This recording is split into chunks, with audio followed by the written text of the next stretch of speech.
नमस्कार दोस्तों, unique story teller channel पर आपका स्वागत है। यहाँ विभिन्न प्रकार के नॉवल मिलता है। इस कहानी में सारे पत्र लेखक की कल्पना मात्र है। एसमी 18 जोड़ कंटेंट हो सकते। ये कहानी केवल वॉइस के लिए है। चले आप कहानी पर नजर डालें। खूबसूरत सीईओ को मुझसे प्यार हो गया।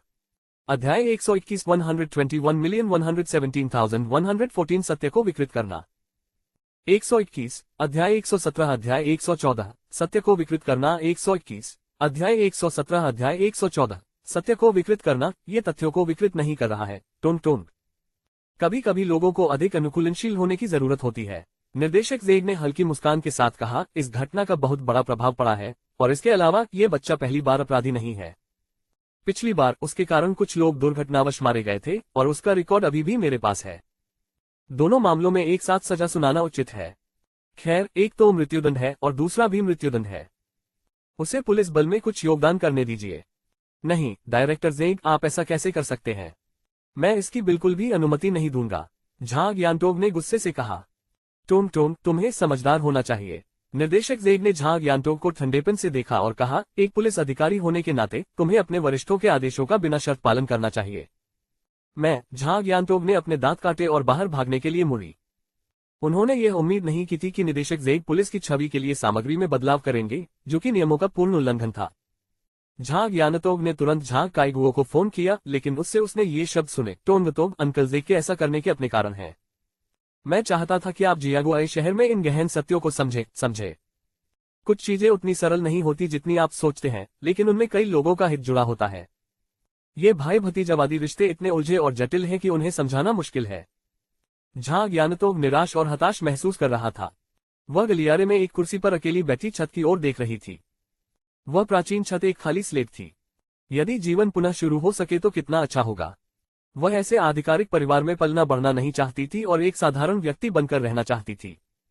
धप धप धप फर्श पर जल्दबाजी में ऊंची एड़ी के जूते की एक श्रृंखला ने रिया ओबरॉय पे छोटे ऊ की मात्रा ओ और लिन जिवेन के आगमन की घोषणा की।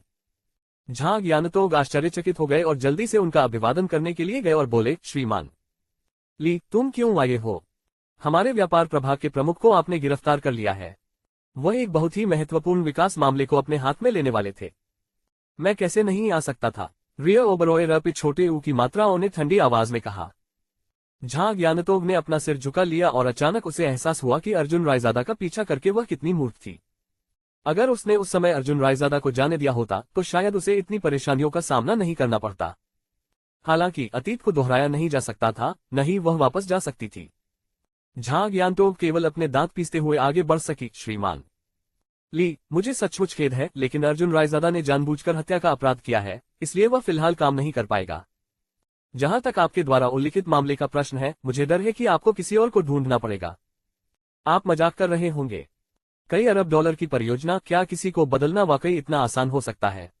रिया ओबरॉय पे छोटे ऊ की मात्राओं ने हल्के से झुंझलाते हुए कहा, मैं उसे अभी देखना चाहती हूँ। ठीक है, तो कृपया मेरे पीछे आओ। झांग यानटोग जानती थी कि उसने अर्जुन रायजादा को निराश किया है और रिया ओबरॉय पे छोटे ऊ की मात्राओं के साथ टकराव में वह स्वाभाविक रूप से पीछे रह गई। झांग यानटोग के नेतृत्व में रिया ओबरॉय पे छोटे ऊ की मात्राओं और लिन जिवेन पूछताछ कक्ष में दाखिल हुए, जहां अर्जुन रायजादा एक कोने में बैठकर धूम्रपान कर रहा था। जब रिया ओबरॉय पे छोटे ऊ की मात्राओं ने पूछताछ कक्ष में प्रवेश किया और अर्जुन रायजादा को देखा, तो उसने अचानक उसे बहुत दयनीय, बहुत हृदय विदारक रूप से दुखी पाया। ली रुओ अपनी आंखों से आंसू नहीं रोक सकी। लिन जिवेन ने झांग यानटोग को कमरे से बाहर खींच लिया। पूछताछ कक्ष के अंदर केवल अर्जुन रायजादा और रिया ओबरॉय पे छोटे ऊ की मात्राओं ही बचे थे। श्री ली, तुम यहाँ क्यों आए हो? अर्जुन रायजादा चौंक गया और जल्दी से जमीन से उठकर सिगरेट बुझा दी। वह एक धूप भरी मुस्कान बिखेरता हुआ बोला। ली रुओ ने बिना किसी संकोच के खुद को अर्जुन रायजादा की बाहों में फेंक दिया और सिसकते हुए बोली, तुम कमीने, तुम हमेशा इतनी चिंता क्यों करते हो? क्या तुम कभी भी मेरा जरा भी ख्याल नहीं रखते? रो मत, रो मत। जब आप रोते हैं तो मुझे नहीं पता चलता कि आप मिस्टर राइट हैं या नहीं। ली या जिया और वो, अर्जुन रायजादा हंसा, आप दिन के दौरान ऐसे नहीं होते। कमीने, मैं अभी तुम्हारे साथ मजाक करने के मूड में नहीं हूँ। रिया ओबरॉय पे छोटे ऊ की मात्राओं ने अपने दांत काटे और कहा, क्या तुम्हें एहसास नहीं है कि हर कोई तुम्हारे बारे में कितना चिंतित है? तुम्हें पता है कि जानबूझकर हत्या करने पर तुम्हें मौत की सजा दी जाएगी। चिंता मत करो, मैं नहीं मरूंगा। अर्जुन रायजादा हल्के से मुस्कुराया। ये कहना आपके लिए आसान है। रिया ओबरॉय पे छोटे ऊ की मात्राओं ने अपने चांदी के दांतों को काटते हुए कहा, चिंता मत करो, मैं तुम्हें मरने नहीं दूंगी, भले ही मुझे तियान्या समूह को बेचना पड़े, मैं तुम्हें यहाँ से बाहर निकाल दूंगी। मैं इस लायक नहीं हूँ कि तुम ऐसा करो। अर्जुन रायजादा ने अपना सिर हिलाया, उसके हाथ रिया ओबरॉय पे छोटे ऊ की मात्राओं के नाजुक और सुंदर चेहरे को सहलाते हुए बोले, शायद एक दिन तुम्हें एहसास होगा कि मैं तुम्हारे जीवन में बस एक राहगीर हूँ, या शायद बस एक महत्वहीन पात्र हूँ। नहीं, तुम हमेशा मेरे जीवन में सबसे महत्वपूर्ण व्यक्ति रहोगे। रिया ओबरॉय पे छोटे ऊ की मात्राओं ने अर्जुन रायजादा को गंभीरता से देखा, फिर उसके मुंह पर हल्की सी मुस्कान आ गई और बोली, क्योंकि तुम मेरे दास हो और एक स्वामी होने के नाते मैं अपने दास की रक्षा कैसे नहीं कर सकती। अर्जुन रायजादा आश्चर्यचकित रह गया और एक असहाय मुस्कान दी, श्रीमान ली चुप रहो। रिया ओबरॉय पे छोटे ऊ की मात्राओं ने ठंडी आवाज में कहा, आज से गुरु तुम्हें मुझे जिया और वो कहने की अनुमति देते हैं। यह अर्जुन रायजादा की आंखें चौड़ी हो गईं, जबकि रिया ओबरॉय पे छोटे ऊ की मात्राओं के गाल शर्म से लाल हो गए। उसने अपना सिर दूसरी ओर घुमा लिया और अहंकार से कहा, बेशक कोई अजीब विचार मत लाओ, मैं इसे सिर्फ इसलिए अनुमति दे रहा हूं क्योंकि जियो रिया ओबरॉय मिस्टर से बेहतर लगता है। मैं कंपनी में हर किसी को मुझे मिस्टर ली कहकर बुलाते हुए सुनकर थक गया हूं। ली सारा दिन, इसलिए मैं चाहता हूं कि आप थोड़ा नयापन लाएं। ठीक है। अर्जुन रायजादा ने सिर हिलाया और धीरे से पुकारा, जिया और वो। हम। रिया ओबरॉय पे छोटे ऊ की मात्राओं उसकी आवाज सुनकर पिघल गई। अर्जुन रायजादा की आवाज गहरी और बहुत चुंबकीय थी, जिसमें एक मर्दाना बैरिटोन था जो सुनने में अविश्वसनीय रूप से आरामदायक महसूस होता था। यही कारण है कि रिया ओबरॉय पे छोटे ऊ की मात्राओं उत्साह से लगभग कांप रही थी। कुछ क्षण के आश्चर्य के बाद उसने तुरंत जवाब दिया, अर्जुन रायजादा चिंता मत करो, मैं तुम्हें बाहर निकालने का कोई रास्ता जरूर ढूंढ लूंगी। अभी यहीं रुको। वास्तव में आपको मेरे लिए इतनी परेशानी उठाने की जरूरत नहीं है, अर्जुन रायजादा ने व्यंग्यात्मक मुस्कान के साथ कहा। अच्छा बनो, मेरी बात सुनो, रिया ओबरॉय पे छोटे ऊ की मात्राओं ने एक सौम्य मुस्कान के साथ कहा और फिर एक बेहद हल्के फुल्के व्यवहार के साथ बाहर चली गई। जहां ज्ञानतो रिया ओबरॉय पे छोटे ऊ की मात्राओं के आंसुओं से सने चेहरे को देखकर आश्चर्यचकित हुए बिना नहीं रह सके, जैसा कि लिन जिवेन भी थे जो उत्सुक थे। श्री ली वास्तव में रोया, लेकिन वह इतनी शांत और प्रसन्न क्यों दिख रही थी। पुलिस स्टेशन से बाहर निकलते ही रिया ओबरॉय पे छोटे ऊ की मात्राओं ने लिन जिवेन से कहा, जिवेन मुझे लियो जियानकियो को फोन करने में मदद करो और पूछो कि क्या उसके पास समय है। लिन जिवेन चौंक गया और बोला, श्रीमान ली, क्या आप उससे मदद मांगने की योजना बना रहे हैं। हाँ, ऐसा लगता है कि वह शायद एकमात्र व्यक्ति है जो इस समय हस्तक्षेप करने को तैयार है, रिया ओबरॉय पे छोटे ऊ की मात्राओं ने जटिल अभिव्यक्ति के साथ कहा। यदि स्थिति इतनी विकट न होती तो वह इस आदमी से मदद मांगने के बारे में सोचती भी नहीं। जियांगुआई शहर की नगरपालिका समिति के उप सचिव लियू जियांगकियू सार्वजनिक सुरक्षा के प्रभारी थे। अफवाहें थी कि जियांग झोंगन को जियांगुआई शहर से स्थानांतरित किया जाने वाला था, जिससे लियू जियांगकियू उनके उत्तराधिकारी बनने के लिए सबसे संभावित उम्मीदवार बन गए। परिणामस्वरूप जियांग झोंगन के जियांगुआई शहर छोड़ने से पहले ही कई लोगों ने लियू जियांगकियू के साथ खुशामद करना शुरू कर दिया था। लेकिन यह आदमी कामुक और लालची था। कहा जाता है कि वह जियांगुआई शहर के आसपास विभिन्न स्थानों पर 1 दर्जन से अधिक महिला विश्वविद्यालय छात्राओं को वित्तीय सहायता दे रहे थे। लियू जियांगकियू की पत्नी ग्रामीण पृष्ठभूमि से थी और वह उसे संभालने में असमर्थ थी। वह उदासीन रवैया रखती थी। जब तक लियू जियांगकियू उसे नहीं छोड़ता था तब तक वह संतुष्ट रहती थी और इस प्रकार वह उसकी बेवफाई को सहन करती थी। अपनी पत्नी के अनुग्रह से लियू जियांगकियू का व्यवहार और भी उग्र हो गया। उन्होंने खुलेआम कई महिलाओं को संरक्षण दिया और कई परियोजनाएं उनके हाथों से गुजरी। इस प्रकार उन्होंने बहुत धन कमाया। तियान्या समूह से संबंधित भूमि का टुकड़ा लियू जियांगकियू द्वारा संभाला गया था। इस सड़े हुए सिप को अंततः निपटाने में 2 मिलियन से अधिक की राशि खर्च हुई। उस समय इस कमीने ने रिया ओबरॉय पे छोटी ई की मात्रा यप्या की मात्रा नयप्या की मात्रा की बेटी रिया ओबरॉय पे छोटे ऊ की मात्राओं पर भी निशाना साधा था। सौभाग्य से रिया ओबरॉय पे छोटे ऊ की मात्राओं संयुक्त राज्य अमेरिका में थे। उन्हें केवल एक बार एक दिन पार्टी में देखा गया था, जिससे उनकी रुचि जागृत हुई थी। अब लियू जियांगकियू से मदद मांगना क्या यह एक भीड़ के बच्चे का बाघ की मांग में घुसने जैसा नहीं होगा। श्री ली, क्या हमें अलग अलग विकल्पों पर विचार नहीं करना चाहिए, लिन जिवेन ने चिंतित होकर कहा। कोई जरूरत नहीं, बस मेरे लिए उससे संपर्क करो, रिया ओबरॉय पे छोटे ऊ की मात्राओं ने अपना सिर हिलाया। कोई विकल्प न होने पर लिन जिवेन ने अनिच्छा से लियू जियांगकियू के कार्यालय का नंबर डायल किया। सचिव ने फोन उठाया और लाइन से आती आवाजों से लिन जिवेन का चेहरा लाल हो गया। ऐसा सचिव वास्तव में किसी के निजी जीवन में सहायक साबित होता है। ठीक उसी समय लियू जियांगकियू अपनी सचिव के नाजुक शरीर को गले लगा रहा था और सचिव के फोन उठाने के बावजूद भी वह बिना रुके जोर जोर से धक्के लगा रहा था और रुकावट के जवाब में उसने अपने प्रयासों को और तेज कर दिया। लिन जिवेन ने जब जल्दी से संदेश दिया तो सचिव की सांसें रुक नहीं रही थी।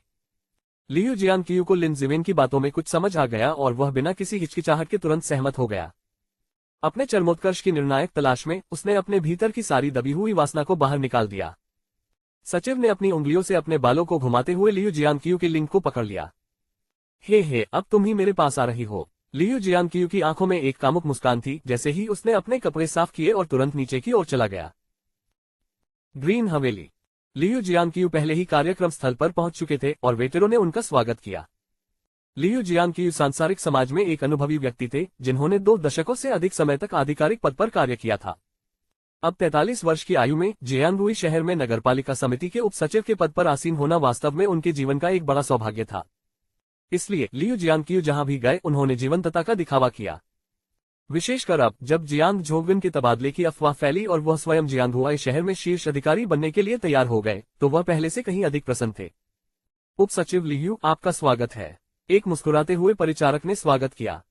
ये सुनकर लियू का माथा थोड़ा सा सिकुड़ गया और फिर उसने हंसते हुए जवाब दिया, हाँ, आज मेरे पास एक सम्मानित अतिथि है। ओह, तो कृपया उप सचिव लियू, मैंने आपके लिए एक निजी कमरा तैयार कर लिया है। परिचारक ने सिर हिलाकर और मुस्कुराते हुए कहा। अपना सिर ऊंचा करके और छाती फुलाकर लियू जियांग आगे बढ़े। पास में खड़े अपने सहायक की ओर देखते हुए पुरुष सहायक ने लियू की नजर पकड़ रियो ओबरॉय और तुरंत समझ गया तथा वहां से जाने के लिए मुड़ गया। लॉबी मैनेजर ने तुरंत स्थिति को समझ लिया और अपना सिर हिलाकर सहमति जताई। 122 अध्याय 118 अध्याय 115 एक आधिकारिक डिप्टी होने से थक गए लियू जियांग एक ऐसा व्यक्ति था जो अपनी प्रतिष्ठा को बहुत महत्व देता था। वह उपसर्ग वाइस के साथ बुलाए जाने से घृणा करता था। सरकारी एजेंसियों के भीतर जियांग झोंगविन को प्रतिष्ठा देने के लिए ऐसा किया जाता था, लेकिन एक बार कार्यालय से बाहर और निजी तौर पर हर कोई अनिवार्य रूप से शीर्षकों से वाइस शब्द को छोड़ देता था, जो चीनी राजनीतिक परिदृश्य के भीतर एक गुप्त सांस्कृतिक नियम था। इसके लिए लियू जियांग बहुत खास थे। लॉबी मैनेजर ने वेट्रेस को एक तरफ खींच लिया और शिकायत की, जियो लियू, यह मेरी गलती है, आप अभी यहाँ आए हैं, आपको यह नहीं पता कि चीजें कैसे काम करती हैं, और मैंने आपके लिए नियम स्पष्ट नहीं किए। आज दोपहर को वित्त विभाग में जाकर अपना वेतन तय करो और चले जाओ। मैं ये सुनिश्चित करूंगा कि वित्त विभाग आपको मेरी ओर से मुआवजे के रूप में एक अतिरिक्त महीने का वेतन दे। क्या? वेट्रेस दंग रह गई। उसने लॉबी मैनेजर को घबराहट से देखा। मैनेजर, मैंने क्या गलती की? आप मुझे जाने के लिए क्यों कह रहे हैं? सेक्रेटरी लियू को एक खास बात से चिढ़ है। उन्हें बिल्कुल पसंद नहीं जब लोग उन्हें बुलाते समय वाइस उपसर्ग का इस्तेमाल करते हैं। लॉबी मैनेजर ने बेबसी से अपना सिर हिलाया और कहा, अरे यार, जब तुम पहली बार आए थे तो मैं ये बताना भूल गया था। वेट्रेस हैरान दिखी। उसका चेहरा उतर गया और उसने कहा, लेकिन वह तो सिर्फ उप सचिव है। ये सचिव जियांग ही है जो शीर्ष नेता है। क्या तुम मूर्ख हो? सचिव जियांग अंततः प्रांतीय समिति में चले जाएंगे। ये लगभग तय है कि सचिव लियू शीर्ष नेता बनेंगे, तो अभी इन मामलों की चिंता क्यों करें?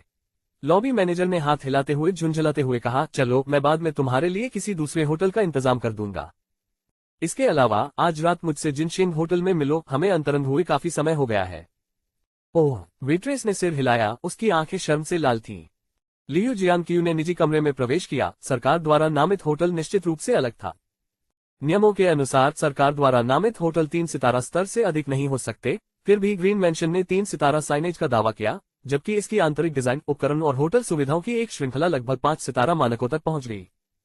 सचिव लियू, श्री ली और बाकी लोग जल्द ही यहाँ आएंगे। सहायक ने लियू जियांग के कान में फुसफुसाया। हाँ, उन्हें लाओ। रियो ओबरॉय पे छोटे ऊ की मात्राओं, रियो ओबरॉय पे छोटे ऊ की मात्राओं। लियू जियांग मुस्कुराया। मैं आपको यह नहीं बता सकता कि मैंने आपकी नाजुक कमर और सुडौल नितंबों का कब से इंतजार किया है। दोनों मेरे सपनों की तस्वीर है। इसके तुरंत बाद रियो ओबरॉय पे छोटे ऊ की मात्राओं और लिन जिवेन जल्दी से कार्यक्रम स्थल पर पहुंचे। कैप्टन काओ नीचे एक अंगरक्षक के साथ इंतजार कर रहे थे और लॉबी मैनेजर जल्दी से उनका स्वागत करने के लिए गए। फिर वह रियो ओबरॉय पे छोटे ऊ की मात्राओं को उस निजी कमरे में ले आया जहां लियू जियांग था। ली रुओ को अंदर आते देख लियू जियांग तुरंत खड़ा हो गया। जियो रियो ओबरॉय, तुम्हें देखकर अच्छा लगा, तुम्हें देखकर अच्छा लगा। लियू जियांग ने चाचा की भूमिका निभाते हुए जियो रियो ओबरॉय को चिल्लाकर कहा। सचिव लियू, बहुत समय हो गया, आशा है आप कुशल मंगल होंगे। रियो ओबरॉय पे छोटे ऊ की मात्राओं हल्के से मुस्कुराई, जिससे उसके सफेद दांत चमक उठे। उसकी मुस्कान नश्वर संसार की सबसे सुंदर मुस्कान थी। ली रुओ की प्रत्येक अभिव्यक्ति ने लियू जियांग को लगभग मंत्रमुग्ध कर दिया। वह जल्दी से आगे बढ़े और रियो ओबरॉय पे छोटे ऊ की मात्राओं का नाजुक हाथ पकड़ते हुए कहा, हाँ, बहुत समय हो गया है जियो रुओ, तुम बहुत बड़ी हो गई हो। तुम पहले मेरी कमर तक लंबे हुआ करते थे और अब तुम लगभग अपने चाचा जितने लंबे हो गए हो। 1 मीटर 70 लंबे और बहुत दुबले पतले लियू जियांगक्यू ने अपनी सारी ऊर्जा महिलाओं पर खर्च कर दी थी। शराब और कामुकता में लिप्त होने के कारण उसका शरीर लगभग खोखला हो गया था, इस हद तक कि हवा का एक झोंका उसे लगभग उड़ा सकता था। ली रुओ ने हल्के से मुस्कुराकर बहुत विनम्रता से अपना हाथ वापस खींचते हुए हंसते हुए कहा, सचिव लियू, मैं इस बार आपके साथ कुछ मामलों पर चर्चा करने आई हूँ। हाँ, कोई जल्दी नहीं, चूंकि तुम देर से आए हो, जियाओ रुओ, तुम पहले खुद को 3 रिंग से दंडित करो। लियू जियांगक्यू ने जल्दी से अपने सहायक को प्राइम मुताई के कुछ डिब्बे लाने का निर्देश दिया। ली रुओ जानती थी कि वह आज बच नहीं सकती, इसलिए उसने मना करने की जहमत नहीं उठाई। जब भोजन और पेय पदार्थ परोसे गए तो उसने तुरंत 3 पेय पदार्थ पी लिए, जिनमें से प्रत्येक में लगभग 2 औंस मुताई थी। विशेषकर खाली पेट होने पर उसे अपने शरीर में आग की लपटें उठती हुई महसूस होती थी। लिन जिवेन ने जल्दी से उसे खाना दिया और रियो ओबरॉय पे छोटे ऊ की मात्रा ने कई निवाले खाकर जलन को जल्दी से दबा दिया। शराब के आंतरिक दहन को शांत करते हुए लियू जियांगक्यू ने अपना गिलास उठाया और मुस्कुराते हुए कहा, जियो रियो ओबरॉय, क्या आपके पिता ठीक है? बहुत अच्छा, आपकी चिंता के लिए धन्यवाद, सचिव लियू। रियो ओबरॉय पे छोटे ऊ की मात्रा मंद मंद मुस्कुराए। जरूर, बिल्कुल, मैं तुम्हारे पिता के लिए यह पीता हूँ, उनके शीघ्र स्वस्थ होने की कामना करता हूँ। लियू जियांगक्यू खिलखिलाकर हंसा। मना न कर पाने के कारण रियो ओबरॉय ने उसे एक ही घूंट में पी लिया। लिन जिवेन ने धीरे से कहा, श्रीमान ली, तुम पीते नहीं रह सकते, तुम नशे में हो जाओगे। कोई बात नहीं, मुझे आज इस बूढ़े लोमड़ी को संभालना है, वरना वह मदद करने को तैयार नहीं होगा। अपने दांत काटते हुए रियो ओबरॉय पे छोटे ऊ की मात्राओं ने लियू जियांगक्यू के साथ पीना जारी रखा। वह एक अनुभवी शराबी होने के नाते न केवल पीना जानता था बल्कि दूसरों को पीने के लिए प्रोत्साहित करना भी जानता था। इस दौर में रियो ओबरॉय पे छोटे ऊ की मात्राओं ने लगभग 7 औंस मुताई का पिंट पी लिया, जबकि लियू जियांगक्यू ने केवल 3 औंस पिया। इस असमानता के कारण रियो ओबरॉय पे छोटे ऊ की मात्राओं के गाल लाल हो गए और उसकी आंखें पानी से भर गईं। ठीक है, जरूर, सचिव लियू खिलखिलाकर हंसे, श्रीमान ली, अब हम व्यापार पर बात कर सकते हैं। ये सुनकर कि सचिव लियू मामले को संभालने के लिए सहमत हो गए हैं, रियो ओबरॉय पे छोटे ऊ की मात्राओं ने तुरंत अर्जुन रायजादा की स्थिति बताई और फिर पूछा, सचिव लियू, जियागुआ शहर में सार्वजनिक सुरक्षा के प्रभारी सचिव के रूप में आप निश्चित रूप से पुलिस स्टेशन से उसे रिहा करवा सकते हैं, है ना? यह अजीब है, तियान्या ग्रुप इतनी बड़ी कंपनी है, आप इस व्यक्ति को क्यों बचाना चाहेंगे? सचिव लियू तुरंत आश्चर्यचकित हो गए। वह अलग है, हमारा तियान्या समूह उत्तरी सिटी डिस्ट्रिक्ट में जमीन के एक टुकड़े पर काम शुरू करने वाला है और केवल वही इस महत्वपूर्ण भूमिका को निभा सकते हैं। इसलिए मुझे उसे बाहर निकालना होगा। रियो ओबरॉय पे छोटे ऊ की मात्राओं ने दांत पीस लिए। हे, क्या ऐसा है? फिर कीमत के बारे में मुझे डर है कि सचिव लियू ने उसकी ठुड्डी पर हाथ फेरा। उसकी नजरें रियो ओबरॉय पे छोटे ऊ की मात्राओं के शरीर पर घूम रही थी, खासकर उसकी छाती पर काफी देर तक टिकी रही। उसने रियो ओबरॉय पे छोटे ऊ की मात्राओं की गर्व से खड़ी छाती को देखा और अपनी लार निगलने से खुद को नहीं रोक सका। हालांकि रियो ओबरॉय पे छोटे ऊ की मात्राओं को ये पता था, लेकिन उसने बोलने की हिम्मत नहीं की और केवल कूटनीतिक रूप से जवाब दे सकी, उम्मीद है कि सचिव लियू अर्जुन रायजादा की मदद करेंगे। बस कह दो, कीमत पर बातचीत हो सकती है। रियो ओबरॉय पे छोटे ऊ की मात्राओं ने जल्दी से जवाब दिया। ये जानबूझकर हत्या का आरोप है और पीड़ित झांग दादन के अधीनस्थों में से एक है। कीमत 10 मिलियन से शुरू होनी चाहिए। जैसे ही सचिव लियू ने बात की, लिन जिवेन तुरंत चौंक गया। अरे, ये तो बहुत ही अपमानजनक था, किसी को पुलिस स्टेशन से बाहर निकालने के लिए 10 मिलियन। इस क्षेत्र में प्रचलित दरों को ध्यान में रखते हुए एक सजायाफ्ता अपराधी को बचाने में भी आमतौर पर लगभग 10 लाख रुपये खर्च होते हैं तथा भारी सजा पाए कैदी को बचाने में लगभग 5 लाख रुपये खर्च होते हैं। 10 मिलियन। रियो ओबरॉय पे छोटे ऊ की मात्राओं की आंखें चौड़ी हो गईं। ये सही है। सचिव लियू ने सिर हिलाया और कहा, बेशक, अगर आप जियाओ रुओ इस राशि का भुगतान करने के लिए तैयार नहीं हैं, तो एक और तरीका है। बोलते समय सचिव लियू ने रियो ओबरॉय पे छोटे ऊ की मात्राओं को ऊपर से नीचे तक देखा, जैसे कि वह किसी उत्पाद की प्रशंसा कर रहे हों। सचिव लियू की निगाहों से रियो ओबरॉय पे छोटे ऊ की मात्राओं पहले ही उनके सुझाव को समझ चुकी थी। उसकी आवाज तुरंत ठंडी हो गई। 10 मिलियन, सौदा। हाँ, 10 मिलियन तो बस शुरुआती कीमत है। अगर आप मुताई वाइन की यह बोतल खत्म कर सके तो ये सौदा पक्का है।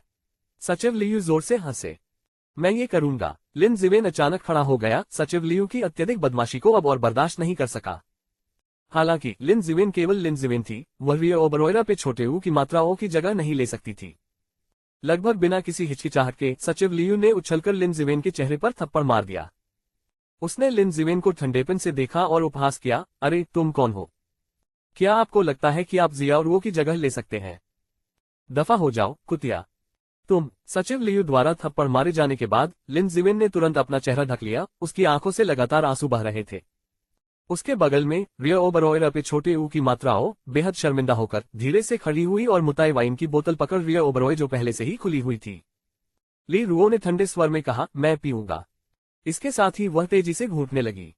इस बाइजीयू का 1 पाउंड 7 औंस के ऊपर जो उसने पहले ही पी लिया था 38 प्रूफ पर भी इस तरह के आक्रामक घूंट ने रिया ओबरॉय पे छोटे ऊ की मात्राओं को चक्कर आने का एहसास कराया और शराब पर पूरी तरह से नियंत्रण खो दिया।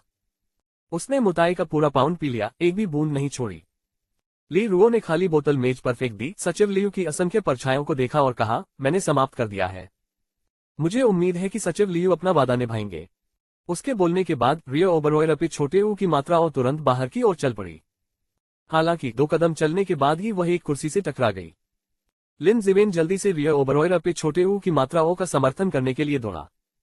ली रुओ पूरी तरह से बेहोश हो गई थी। शराब पीने से उसे ऐसा महसूस हुआ जैसे वह किसी दूसरी दुनिया में आ गई हो।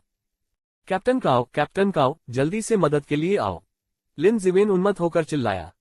कैप्टन काओ और एक अन्य अंगरक्षक लिन जिवेन की चीखें सुनकर पागलों की तरह दौड़े। बिना एक शब्द कहे कैप्टन काओ ने रिया ओबरॉय पे छोटे ऊ की मात्राओं को उठाया और कार की ओर दौड़ पड़े। ली रुओ को पकड़े हुए कैप्टन काओ ने उस पर शराब की तेज गंध सूंघी और आश्चर्य से कहा, हे भगवान, उसने कितनी शराब पी ली। 1.5 पाउंड। लिन जिवेन ने उत्सुकता से उत्तर दिया, जल्दी करो मिस्टर, ले जाओ। ली वापस। नहीं, हमें उसे अस्पताल ले जाना होगा। अनुभवी कैप्टन काओ रिया ओबरॉय पे छोटे ऊ की मात्राओं के पीड़ा भरे चेहरे और उसके नीले पड़ते होठों से बता सकते थे कि वह शराब की विषाक्तता से पीड़ित थी। कोई भी महिला, चाहे वह व्यवसाय में कितनी भी बार सामाजिक रूप से शामिल होती हो, आधे घंटे में 1.5 पाउंड बैजियू नहीं पी सकती। कैप्टन काओ ने तुरंत चिल्लाकर कहा, जल्दी करो, हम 1 मिनट की भी देरी बर्दाश्त नहीं कर सकते। हाँ, एक और अंगरक्षक निर्णायक रूप से चालक की सीट पर कूद गया। कप्तान काओ ने रिया ओबरॉय पे छोटे ऊ की मात्राओं को पीछे की सीट पर बिठाया और लिन जिवेन यात्री सीट पर बैठ गया। कार तेजी से सेंट्रल अस्पताल की ओर बढ़ी। जियांगहुआई सिटी पीपुल्स हॉस्पिटल में पहले से ही बंद होने का समय हो गया था और डॉक्टर अपने कार्यालयों से निकल रहे थे। हालांकि जैसे ही वे अस्पताल के प्रवेश द्वार पर पहुंचे, एक काले रंग की मर्सिडीज 100 किलोमीटर प्रति घंटे की रफ्तार से वहां पहुंची, जिससे सभी लोग चौंक गए। जैसे ही डॉक्टर आपत्ति जताने वाले थे, कार का दरवाजा खुल गया और शराब की तेज गंध बाहर आ गई। 123 अध्याय 119 अध्याय 116 उदासीन डॉक्टरों का पहला विचार शराब पीकर गाड़ी चलाने का था। हालांकि एक काले कपड़े पहने हुए बलवान आदमी कार की पिछली सीट से बाहर कूदा। उसके माथे पर एक निशान था। वह एक महिला को ले जा रहा था और चिल्ला रहा था, उसे बचाओ, जल्दी करो, मरीज मर रहा है। डॉक्टर चौंक गए और जल्दी से रास्ता बनाने लगे। अब समय आ गया था, अब कौन एक और मरीज को लेना चाहेगा। इन दिनों डॉक्टरों को निश्चित वेतन मिलता था और वे नियमित समय तक काम करते थे। काम के बाद कोई भी मरीजों से निपटना नहीं चाहता था। डॉक्टरों में से एक ने व्यंग्यात्मक लहजे में कहा, अभी हमारी छुट्टी है, कल आएगा। धिक्कार है, अगर हम कल वापस आए तो मरीज मर जाएगा। कैप्टन काओ गुस्से से चिल्लाया। तो फिर जाओ और लाइन में इंतजार करो। इस समय ड्यूटी पर मौजूद डॉक्टर व्यस्त हैं। डॉक्टर उदासीन रहा। वह अपनी पारी समाप्त कर चुका था, इसलिए उसने अपना सफेद कोट उतार दिया, उसे दीवार पर टांग दिया और सोने के फ्रेम वाला चश्मा पहन लिया तथा कैप्टन काओ की ओर एक नजर देखा। लिन जिवेन ने पहले ही 2 परिचित नर्सों को स्ट्रेचर के साथ अस्पताल से बाहर बुला लिया था। बिना एक शब्द कहे कैप्टन काओ ने रिया ओबरॉय पे छोटे ऊ की मात्राओं को उस पर लिटा दिया। एक डॉक्टर ने तुरंत रिया ओबरॉय पे छोटे ऊ की मात्राओं को पहचान लिया और कहा, ओह, क्या यह मिस्टर रिया ओबरॉय पे छोटे ऊ की मात्राओं नहीं है? तियानेया ग्रुप से ली। सस। ये सुनकर जो डॉक्टर पहले उदासीन थे, वे अचानक चारों ओर इकट्ठा हो गए। हे भगवान, ये सचमुच श्रीमान है। ली, ये कैसे हो सकता है? जल्दी से उसे अंदर धकेलो, मरीज को शराब की विषाक्तता हो गई होगी। अरे, ये तो स्पष्ट है, मैं बेहतर जानता हूँ। मुझे प्रक्रिया करने दो, हमें उसके पेट को पंप करना होगा। एक तरफ हटो, मुझे इसे संभालने दो। ली रुओ के इलाज के अधिकार को लेकर डॉक्टरों के बीच लगभग मारपीट की नौबत आ गई। पहले से ही ढीठ दिखने वाले सुनहरे फ्रेम वाले चश्मे वाले डॉक्टर तुरंत आगे बढ़े और बोले, झगड़ा बंद करो, मैं गैस्ट्रोएंटेरोलॉजी विशेषज्ञ हूँ, मुझे ये करने दो। अरे, आप तो बस व्यंग्यात्मक टिप्पणी कर रहे थे और अब आ गए। एक अन्य डॉक्टर ने तुरंत जवाब दिया। रिया ओबरॉय जियांगहुआई शहर में एक प्रसिद्ध सुंदरी थी, जो पुरुषों और महिलाओं, युवा और वृद्धों सभी के लिए अप्रतिरोध्य थी, इतनी अधिक कि अस्पताल के पुरुष डॉक्टर और शहर की सरकार और नगरपालिका समिति के कुछ नेता भी उस पर मोहित रहते थे। इसलिए रिया ओबरॉय पे छोटे ऊ की मात्राओं की उपस्थिति को लेकर इन पुरुष डॉक्टरों के बीच बहस असामान्य नहीं थी। डॉक्टरों के लिए मरीज के शरीर का निरीक्षण करना एक सामान्य बात थी और उनमें से अधिकांश अपनी आंखों को तृप्त करने की इच्छा रखते थे। दूसरा, वे रिया ओबरॉय पे छोटे ऊ की मात्राओं के साथ अच्छे संबंध बनाना चाहते थे। लड़ना बंद करो, निर्देशक झा इसे व्यक्तिगत रूप से संभाल लेंगे, लिन जिवेन ने ठंडी आवाज में कहा। वह उन डॉक्टरों से घृणा करती थी जिनमें चिकित्सा नैतिकता की कोई समझ नहीं थी। यदि वे झगड़ते रहे तो उचित कार्रवाई किए बिना ही मरीज की मौत हो सकती है। निर्देशक झा के रिया ओबरॉय पे छोटे ऊ की मात्राओं के साथ अच्छे संबंध थे, उनके परिवार पुराने मित्र थे और वह और रिया ओबरॉय पे छोटी ई की मात्रा यप्या की मात्रा नयप्या की मात्रा घनिष्ठ थे, क्योंकि वे पहले सहपाठी थे। ली रुओ की आपात स्थिति के बारे में सुनकर उन्होंने हस्तक्षेप करने में संकोच नहीं किया। ली रुओ का त्वरित मूल्यांकन करने के बाद उन्होंने तुरंत पुनर्जीवन के आदेश जारी किए। क्या बकवास है, ये तो बिल्कुल पागलपन है। निर्देशक झा बिस्तर पर लेटी रिया ओबरॉय पे छोटे ऊ की मात्राओं को देखते हुए गुस्से से दहाड़े। इतना जवान और इतना पीता हूं, क्या आप मृत्यु की इच्छा रखते हैं? जल्दी करो, गैस्ट्रिक लेवेज की तैयारी करो। नर्सों ने उपकरण तैयार करते समय कोई आवाज करने की हिम्मत नहीं की। मुख्य नर्स ने शांति से निर्देश दिया, पोटेशियम परमैंगनेट घोल, 2% सोडियम बाइकार्बोनेट घोल, सलाइन तैयार करें। पुनर्जीवन का दृश्य अराजक था। नर्सें गैस्ट्रिक लेवेज के लिए आवश्यक घोल तैयार करने में व्यस्त हो गईं। निर्देशक झा ने व्यक्तिगत रूप से रिया ओबरॉय पे छोटे ऊ की मात्राओं की धुलाई की। उसके पेट में बड़ी मात्रा में घोल डाला गया, जिससे उल्टी शुरू हो गई और इसके बाद बड़ी मात्रा में शराब उसके पेट से बाहर निकल गई। उल्टी की तीखी गंध से पूरा पुनर्जीवन कक्ष शराब की गंध से भर गया। आधे घंटे के पुनर्जीवन के बाद रिया ओबरॉय पे छोटे ऊ की मात्राओं की हालत अंततः स्थिर हो गई। उसका रंग सामान्य हो गया और उसके माथे पर पसीने की एक झलक दिखाई दी। बेहोश रिया ओबरॉय पे छोटे ऊ की मात्राओं को अस्पताल के बिस्तर पर लिटाया गया, उन्हें ऑक्सीजन मास्क पहनाया गया तथा उनके शरीर से विभिन्न डेटा लाइनें जुड़ी हुई थीं। उसके बगल में लगे महत्वपूर्ण संकेत मॉनिटर पर रिया ओबरॉय पे छोटे ऊ की मात्राओं की स्थिति के प्रासंगिक लक्षण प्रदर्शित हो रहे थे। ऑपरेशन कक्ष के दरवाजे चरमराते हुए खुले और निदेशक झा अपना मुखौटा उतारते हुए बाहर निकले। लिन जिवेन जल्दी से पास आया और उत्सुकता से पूछा, निर्देशक श्रीमान कैसे हैं? ली की हालत क्या है? ये हास्यास्पद है, ये तो हास्यास्पद है। व्यवसाय महत्वपूर्ण है, लेकिन किसी को अपने जीवन के साथ इस तरह जुआ नहीं खेलना चाहिए। ये बच्ची कितने साल की है और फिर भी उसने इतनी शराब पी ली? निर्देशक झा ने गुस्से से भरी फटकार के साथ शुरुआत की, जो लिन जिवेन के लिए सहन करने से बहुत ज्यादा थी। फिर निदेशक झा ने नर्म लहजे में कहा, चिंता मत करो, समय सही था और पेट की पंपिंग समय पर हुई। वह कल सुबह उठेगी और अच्छी तरह आराम करेगी। वह कल बिस्तर से उठकर चल सकेगी। सचमुच, लिन जिवेन उत्साह में बोला, यह अद्भुत है, बहुत अद्भुत। अस्पताल के बिस्तर पर लेटी रिया ओबरॉय पे छोटे ऊ की मात्राओं को नर्सों ने बाहर निकाला और वीआईपी वार्ड में ले गईं। लिन जिवेन ने उसका बहुत करीब से पीछा किया। ली रुओ के रंग में काफी सुधार आ गया था, पहले का भयावह पीलापन गायब हो गया था, उसके गाल अभी भी पीले लेकिन लाल थे। लिन जिवेन आंखों में आंसू लिए रिया ओबरॉय पे छोटे ऊ की मात्राओं के पास खड़ी थी, उसका हाथ पकड़े हुए। उसका दिल रिया ओबरॉय पे छोटे ऊ की मात्राओं के लिए चिंता से भरा हुआ था। कैप्टन काओ और एक अन्य अंगरक्षक दरवाजे पर खड़े थे। अर्जुन रायजादा की गिरफ्तारी से तितली प्रभाव उत्पन्न हो गया। कुछ लोग पीछे से दबाव डाल रहे थे, वे चाहते थे कि अर्जुन रायजादा जेल में पहुंच जाए, जबकि अन्य लोग उसकी रिहाई के लिए उसकी मदद करने की कोशिश कर रहे थे। यद्यपि झा ज्ञानतो, जिस पुलिस अधिकारी ने अर्जुन रायजादा को गिरफ्तार किया था, वह उसकी सजा कम करने के लिए कड़ी मेहनत कर रही थी, ताकि अर्जुन रायजादा को छुटकारे का मौका मिल सके।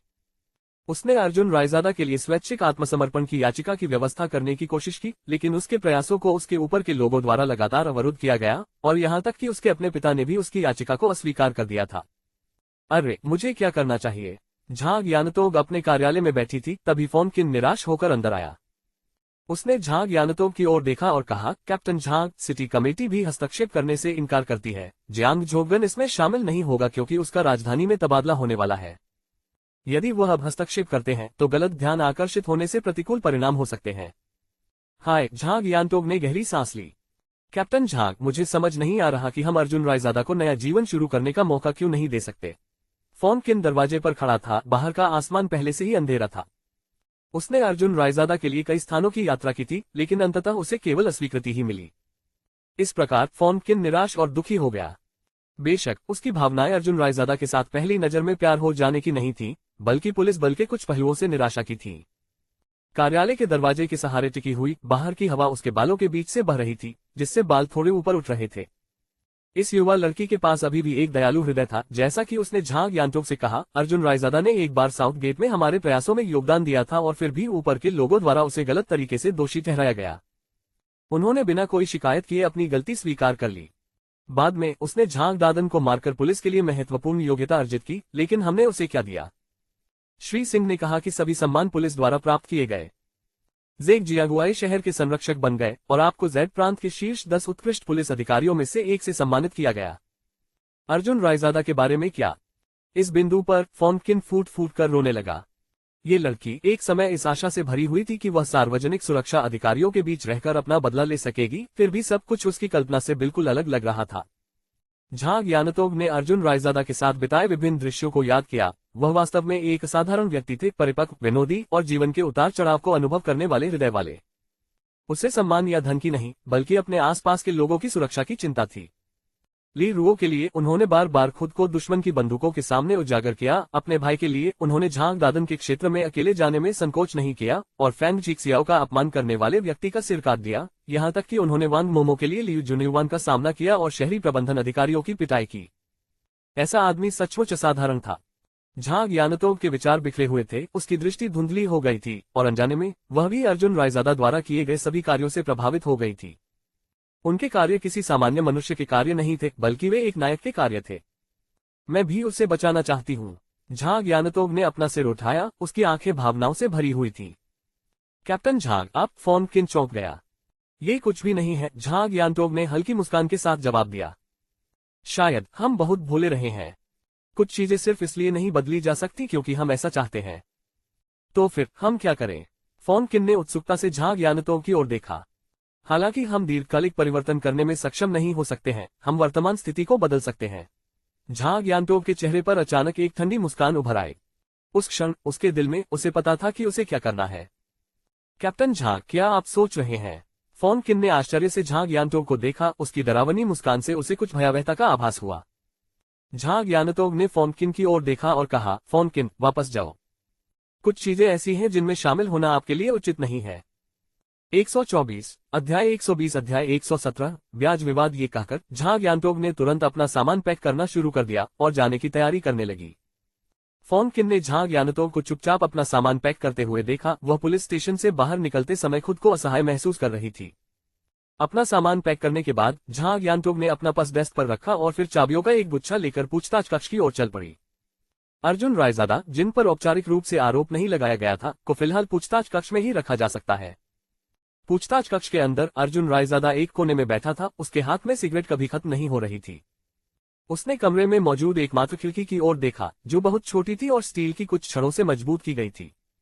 बाहर आकाश पहले ही अंधेरा हो चुका था और चांदनी खिड़की से कमरे में आ रही थी। चमकदार चांदनी को घूरते हुए अर्जुन रायजादा आह भरने से खुद को रोक नहीं सका। हालांकि स्थिति बिगड़ गई थी, लेकिन उन्हें कोई पछतावा नहीं था। यदि समय पीछे लौट सकता और वह ये सब फिर से कर सकता, तो भी अर्जुन रायजादा वही चुनाव करता। चरमराहट। अचानक पूछताछ कक्ष का दरवाजा खुल गया। दरवाजे पर एक खूबसूरत आकृति खड़ी थी, जो साधारण कपड़े पहने थी, लंबी पतली टांगे थी और उसने सफेद टी शर्ट पहन रखी थी जो विशेष रूप से आकर्षक थी। आसपास कोई रोशनी नहीं थी और एकमात्र चीज जिससे वे एक दूसरे को स्पष्ट रूप से देख पा रहे थे, वह थी खिड़की से आ रही चांदनी। चांदनी ने जहां ज्ञानतोग के चेहरे को नहला दिया, जिससे वह पवित्र और सुंदर लग रही थी। हालांकि अर्जुन रायजादा की नजर में यह नीरस और फीका था। तुम यहाँ हो? अर्जुन रायजादा ने अपनी सिगरेट का एक कश लिया, जिसकी चिंगारी विशेष रूप से चमक रही थी। धूम्रपान कम करो, ये तुम्हारे स्वास्थ्य के लिए बुरा है। जहां ज्ञानतोग ने अर्जुन रायजादा की ओर देखा। मैं सिगरेट नहीं पी रहा हूँ, मैं अकेलापन पी रहा हूँ। अर्जुन रायजादा मुस्कुराया और एक ऐसी बात कही जो प्रभावित करने की बहुत कोशिश कर रही थी। जहां ज्ञानतोग ने अर्जुन रायजादा की ओर घूर कर देखा। यह आदमी ऐसे क्षण में भी मजाक करना नहीं भूला। अर्जुन रायजादा ने हंसते हुए कहा, क्या तुम काम से छुट्टी नहीं ले पाए? तुम यहाँ क्यों हो? मैं तुम्हारे लिए यहाँ हूँ। जहां ज्ञानतोग ने अर्जुन रायजादा की ओर देखा और कहा, मैंने तुमसे कुछ वादा किया था, लेकिन मैं इसे पूरा नहीं कर सकता। मैंने भी यही सोचा था। अर्जुन रायजादा ने ठहाका लगाया। क्यों? जहां ज्ञानतोग ने आश्चर्य से पूछा। आप कैसे जानते हो? कुछ बातें मैं यहाँ अंदर आपसे बेहतर जानता हूँ। अर्जुन रायजादा हल्के से मुस्कुराया और कहा, हालांकि झांग दादन सत्ता से गिर गया है, लेकिन उसका प्रभाव अभी भी बना हुआ है। मुख्य बात यह है कि पुलिस स्टेशन के अंदर उसके लोग हैं। इसके अलावा जियागुआई शहर के बहुत से लोग मुझसे बहुत नफरत करते हैं, इसलिए मैंने कभी नहीं सोचा था कि मैं यहाँ से जिंदा बच पाऊंगा। लगता है तुम इन चीजों के बारे में काफी कुछ जानते हो। जहां ज्ञानतोग हल्के से मुस्कुराया। मैं इतना ही नहीं जानता, मुझे ये भी पता है कि तुमने अपने पिताजी से पूछा था, लेकिन वह तुम्हारी मदद करने के लिए तैयार नहीं हुए। अर्जुन रायजादा जमीन से उठ खड़ा हुआ, फिर अपनी सिगरेट पर 2 बार पैर रखकर उसे बुझाया और मुस्कुराते हुए बोला, क्या तुम जानते हो कि उन्होंने तुम्हें मना क्यों किया? क्यों? झांग यानतोग ने उत्सुकता से अर्जुन रायजादा को देखा। ये जियांग झोंगविन की वजह से है, अर्जुन रायजादा ने मुस्कुराते हुए कहा। जियांग झोंगविन प्रांतीय समिति में शामिल होने वाले हैं।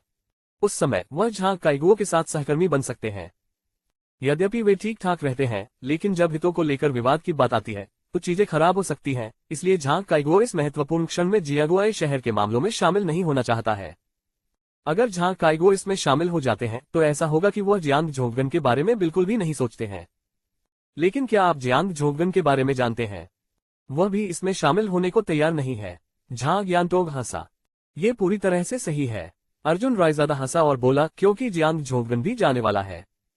उनके जीवन में पद पर ऊपर चढ़ना सबसे महत्वपूर्ण बात है, वह इस मुद्दे पर अपनी ऊर्जा बर्बाद नहीं करना चाहते। यदि वह लापरवाही से जियांगहुआई शहर में किसी घोटाले में फंस जाता तो जियांग झोंगविन को इसका गहरा अफसोस होता। इसलिए इस मामले में केवल छोटे लोग ही निर्णय ले सकते हैं। क्या होगा अगर मैं तुमसे कहूं कि तुम गलत हो? झांग यानतोग ने मुस्कुराते हुए कहा। ओह! अर्जुन रायजादा चौंक गया और तुरंत अपना सिर हिलाते हुए बोला, असंभव, मैं सही ही कह रहा हूं। ठीक है, तो मैं तुम्हें बता दूं, अब तुम आजाद हो। झांग यानतोग अंदर गया और फिर अर्जुन रायजादा के हाथों से हथकड़ी खोल दी। अर्जुन रायजादा ने आश्चर्य से झांग यानतोग को देखा और 2 कदम पीछे हटते हुए कहा, क्या तुम पागल हो गए हो? इस तरह एक कैदी को आजाद करके आप अपना भविष्य बर्बाद कर रहे हैं। अगर कोई उज्जवल भविष्य नहीं है तो इसे नष्ट कर दिया जाए। झांग यानतोग ने पीड़ा में अपना सिर हिलाया और कहा, मैंने सोचा था कि आत्मसमर्पण करने से गंभीरता कम हो सकती है, लेकिन पर्दे के पीछे कोई आपको मरते हुए देखने पर आमादा है। अब मैं बहुत उलझन में हूं, मैं तुमसे किया वादा पूरा नहीं कर सकता, इसलिए मुझे तुम्हें इस रास्ते से जाने देना होगा। जब वह बोल रही थी, झांग यानतोग की आंखों से आंसू बहने लगे। चांदनी रात में वे आंसू चमकते हुए रत्नों की तरह लग रहे थे।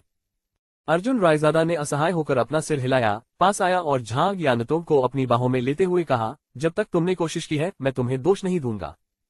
नहीं नहीं, मैं तुम्हें इस तरह फांसी पर नहीं चढ़ने दूंगा, झांग यानतोग ने दांत पीसते हुए कहा। अर्जुन रायजादा नीचे झुका, उसके होंठ झांग यानतोग के गुलाबी होठों को छू रहे थे। झांग यानतोग की आंखें अविश्वास से चौड़ी हो गईं, वे अर्जुन रायजादा को घूर रहे थे। ये बदमाश उसका इस तरह फायदा उठा रहा है।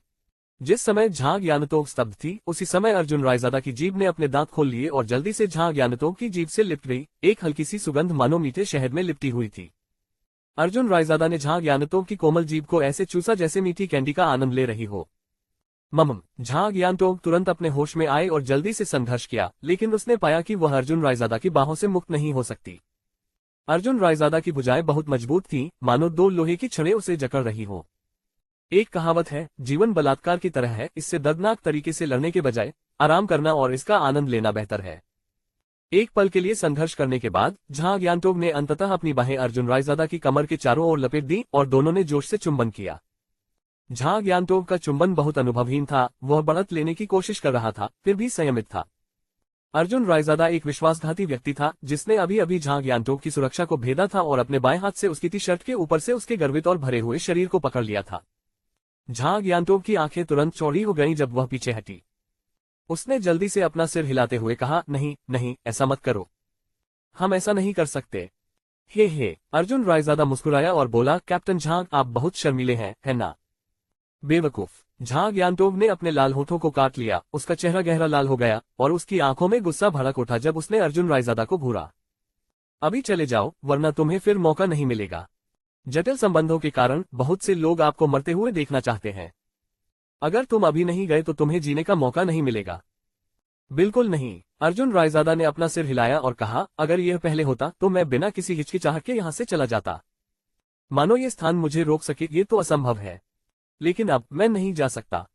बोलते समय अर्जुन रायजादा की नजर खिड़की पर गई, जहां से चांदनी चमक रही थी, जो बीच बीच में एक गुजरते बादल से छिप जाती थी। क्यों? झांग यानतोग ने चौंककर अर्जुन रायजादा की ओर देखा। क्योंकि जियांगुआई शहर में कोई है जिसकी मुझे परवाह है। अर्जुन रायजादा हल्के से मुस्कुराया। झांग यानतोग की नजरें धुंधली हो गईं जब उसने अर्जुन रायजादा की ओर देखा और पूछा, क्या ये रिय ओबरॉय रपे छोटेऊ की मात्राओं है? ये सिर्फ उसकी बात नहीं है, यह आपकी भी बात है। अर्जुन रायजादा ने गंभीरता से झांग यानतोग को देखा। किसी समय उसका दिल उससे बहुत प्रभावित हो गया था। झांग यानतोग की पहले से धुंधली आंखें अचानक चमक उठी जब उसने कहा, आह तुम। उस समय झांग यानतोग के दिल में एक शर्मिंदगी भरी शर्म फैल गई। पहला प्यार मीठी, कड़वी और खट्टी भावनाओं का मिश्रण था। और मेरे कुछ भाई भी, अर्जुन रायजादा ने आगे कहा। पहले मुझे जिम्मेदारी का मतलब नहीं पता था। जब भी कोई मुसीबत आती मैं भाग जाता, जिसके परिणामस्वरूप मेरे दर्जनों भाई दूसरों के हाथों मारे गए। अब मैं समझता हूं कि एक आदमी को अपनी जिम्मेदारियां उठानी चाहिए। अगर मैं ऐसे ही चला गया तो न केवल आप फंसेंगे बल्कि मेरे भाई भी निश्चित रूप से प्रभावित होंगे। इसलिए मैं नहीं जा सकता। झां ज्ञानतोग ने अर्जुन रायजादा की ओर देखा और तभी उसे एहसास हुआ कि उसके शरारती चेहरे के नीचे न्याय की भावना से भरा हुआ एक दिल छिपा हुआ था। चांदनी बादलों को चीरती हुई मानो अर्जुन रायजादा के शब्दों से आकर्षित होकर उसके चेहरे पर चांदी जैसी रेखा बना रही हो। वह यूनानी पौराणिक कथाओं के न्याय के देवता फेनिस जैसा दिखता था। झां ज्ञानतोग का दिल बेकाबू होकर धड़क रहा था। वह पूरी तरह से अर्जुन रायजादा पर मोहित हो गई थी। वह अपने भीतर उमड़ती भावनाओं को रोक नहीं सकी, न ही अपने तेजी से धड़कते दिल को रोक सकी। चिंता मत करो, मैं तुम्हारी सजा कम करने की पूरी कोशिश करूंगा, झां ज्ञानतोग ने दांत पीसते हुए कहा। शहर सरकार के आवासीय क्षेत्र में एक इमारत में सिटी सेक्रेटरी का परिवार टीवी देखने के लिए इकट्ठा हुआ था। जियांग जोगन ने अपने निराश बेटे जियांग वेई को उत्सुकता से देखा और पूछा, जियांग वेई, तुम आज खेलने के लिए बाहर क्यों नहीं गए? यह उबाऊ है। जियांग वेई ने अपना सिर हिलाया। ओह, क्या हुआ? जियांग जोगन ने जिज्ञासा से पूछा। बॉस पकड़ा गया और उसके चले जाने के बाद हम छोटे भाइयों को कोई मजा नहीं आता, इसलिए हम घर पर ही रह सकते हैं। जियांग वेई ने आलस से हाथ बढ़ाया, जबकि जियांग की मां ने हंसते हुए कहा, मूर्ख लड़के, तुम शहर सचिव के बेटे हो और तुम अंततः प्रांतीय पार्टी सचिव के बेटे बनोगे। तुम अब भी किसी और के छोटे भाई की तरह क्यों व्यवहार कर रहे हो?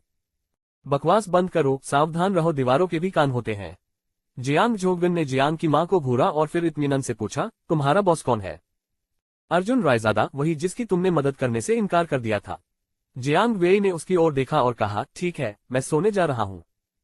वैसे भी आप इससे निपटना नहीं चाहते हैं। रुको, जियांग जोगन ने तुरंत जियांग वेई को पुकारा और उत्सुकता से पूछा, हाल ही में ये सब अर्जुन रायजादा के बारे में है। आखिर ये अर्जुन रायजादा कौन है जो इतने सारे लोगों को उसके बारे में चिंतित कर रहा है? अर्जुन रायजादा एक अच्छा लड़का है जो अपने भाइयों के लिए चाकू ले लेगा।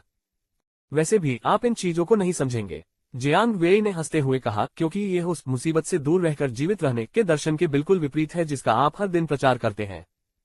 ऐसा कहने के बाद जियांग वेई तुरंत मुड़ा और अपने कमरे में प्रवेश किया। जियांग जोगन ने अपने बेटे को पीछे हटते हुए हैरान भाव से देखा और खुद से बुदबुदाया, अर्जुन रायजादा। 125 अध्याय 121 अध्याय 118 बीमार सुंदरी। इसके बाद जियांग जोगन ने तुरंत सचिव लियू को बुलाया। सिटी सेक्रेटरी के सचिव के रूप में सेक्रेटरी लियू को जियांगवाई शहर के कई मामलों के बारे में पता होना आवश्यक था। जियांग जोगन का फोन आने पर उन्होंने तुरंत उन्हें अर्जुन रायजादा के मामले के बारे में सूचित किया। उत्सुकता से जियांग जोगन ने पूछा, मैंने सुना है कि यह अर्जुन रायजादा काफी सम्माननीय और वफादार है ना? खैर, सचिव लियू लंबे समय से जियांग जोगन के साथ थे और परिस्थितियों को पढ़ने में माहिर थे। सचिव की यह बात सुनकर उन्होंने तुरंत सिर हिलाया और कहा, हाँ, अर्जुन रायजादा वास्तव में एक अच्छा इंसान है, न केवल सम्माननीय बल्कि कानून का पालन करने वाला नागरिक भी है। उन्होंने झांग दादन के खिलाफ मामले के लिए सूचना प्रदान की। इसके अलावा उसने पहले भी हमारी शहर पुलिस के लिए योग्यता अर्जित की थी। जियांग जोगन ने सिर हिलाया और कहा, बस इतना ही काफी है, मैं समझता हूं। इस मामले में हस्तक्षेप मत करो। हाँ, सचिव लियू और भी अधिक अचंभित हो गए क्योंकि उन्होंने शुरू में सोचा था कि सचिव अर्जुन रायजादा की रक्षा करेंगे। उन्होंने यह उम्मीद नहीं की थी कि सचिव हस्तक्षेप नहीं करेंगे। सचिव लियू अचानक उलझन में पड़ गए और उन्हें अपने पिछले शब्दों पर पछतावा हुआ। यह पहली बार था जब उन्होंने सचिव की टिप्पणियों को नहीं पढ़ा था।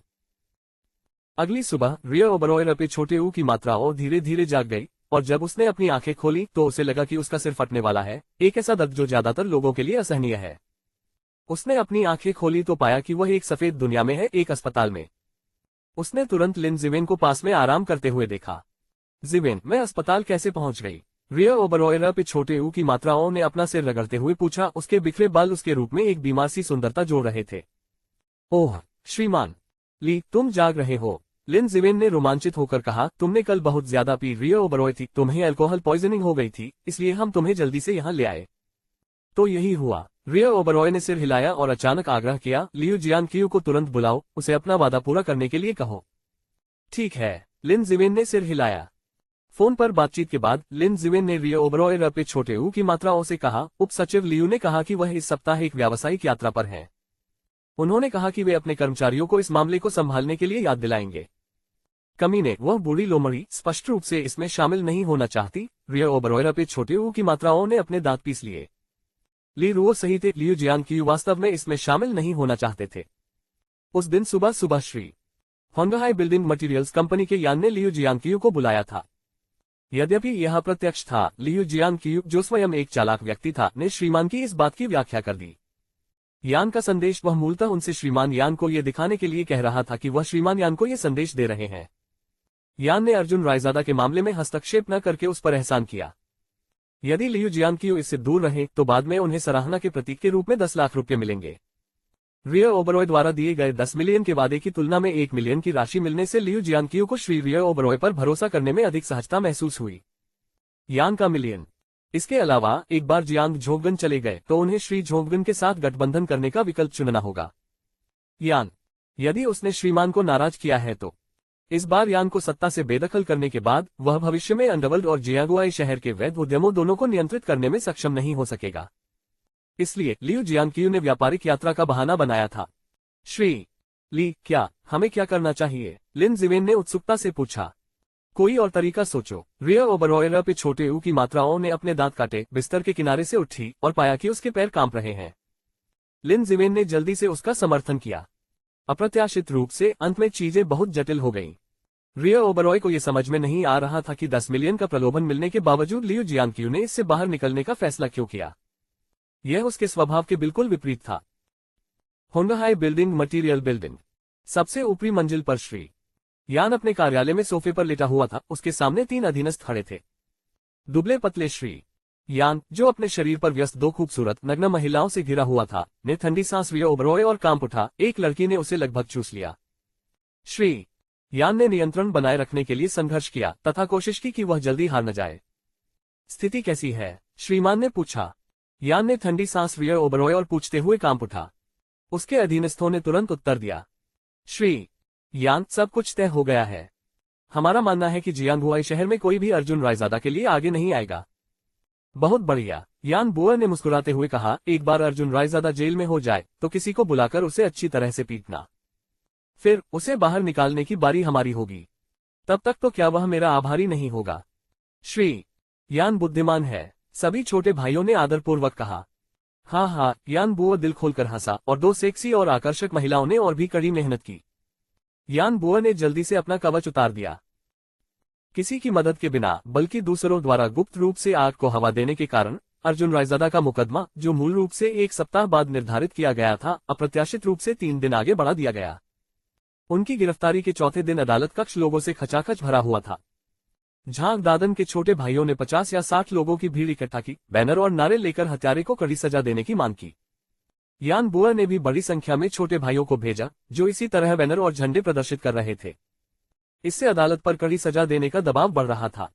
मुकदमे के दिन रियो ओबरॉय पे छोटे ऊ की मात्राओं और लिन जिवेन घटनास्थल पर पहुंचे तो वहां अविश्वसनीय रूप से अराजकता थी, जिससे रियो ओबरॉय पे छोटे ऊ की मात्राओं को बहुत तनाव हुआ।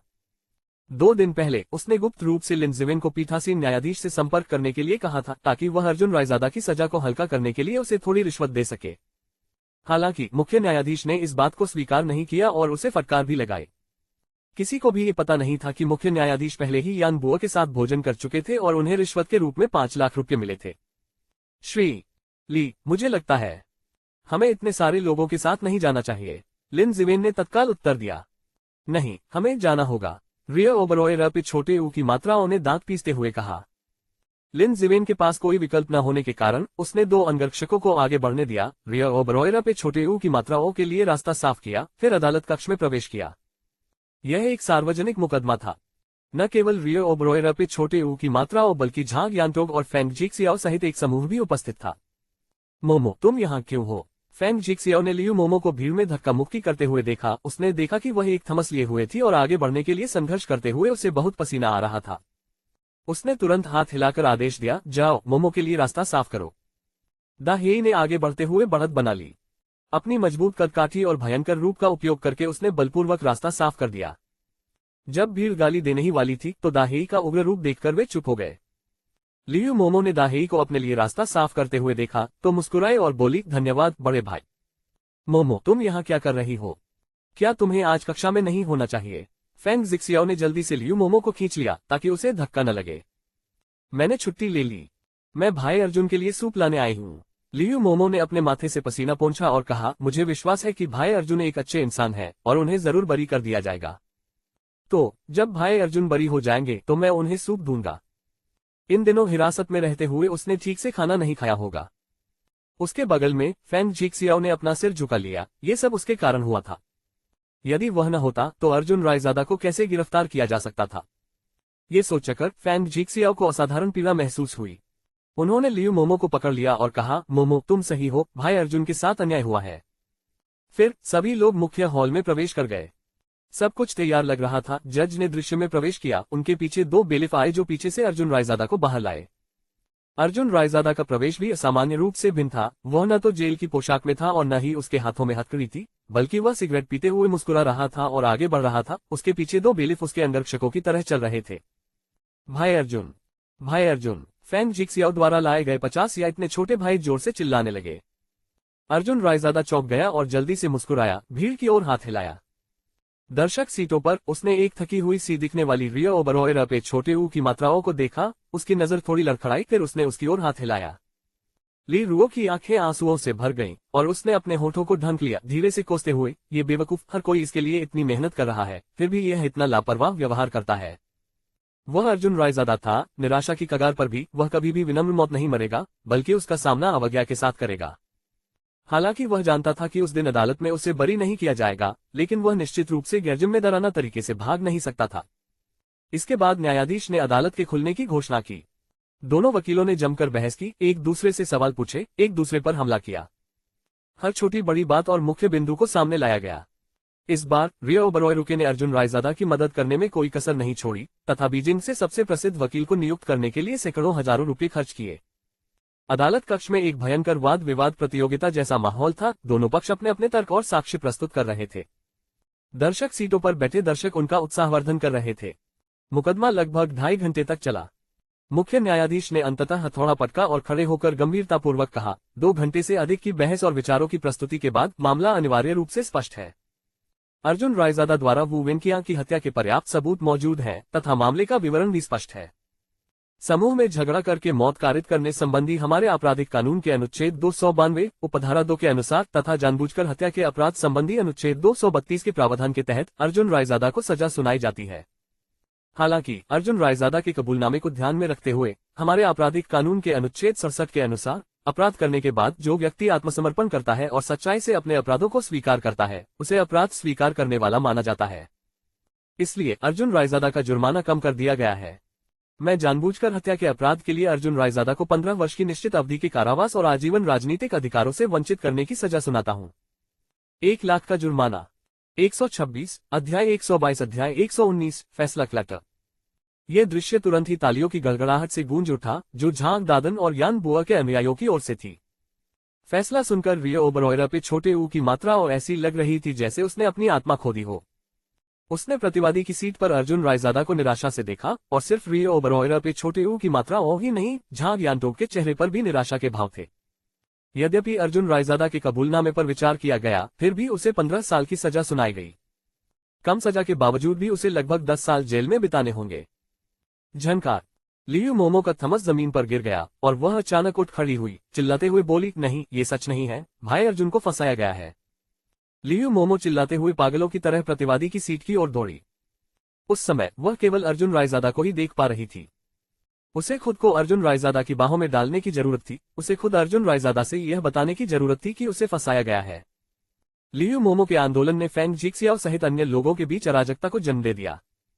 50 से अधिक लोग एक साथ खड़े हो गए, अपनी कुर्सियों पर जोरदार लात मारने लगे, आर्मरेस्ट तोड़ दिए, उन्हें अपने हाथों में पकड़ लिया और झांग दादन के अनुयायियों की ओर बढ़ गए, जिससे वहां अराजकता फैल गई और दोनों पक्षों के बीच जमकर और एक दूसरे से अलग नहीं होने वाली लड़ाई शुरू हो गई। अदालत के अधिकारी तुरंत कार्रवाई में जुट गए। लियू मोमो को सबसे पहले रोका गया।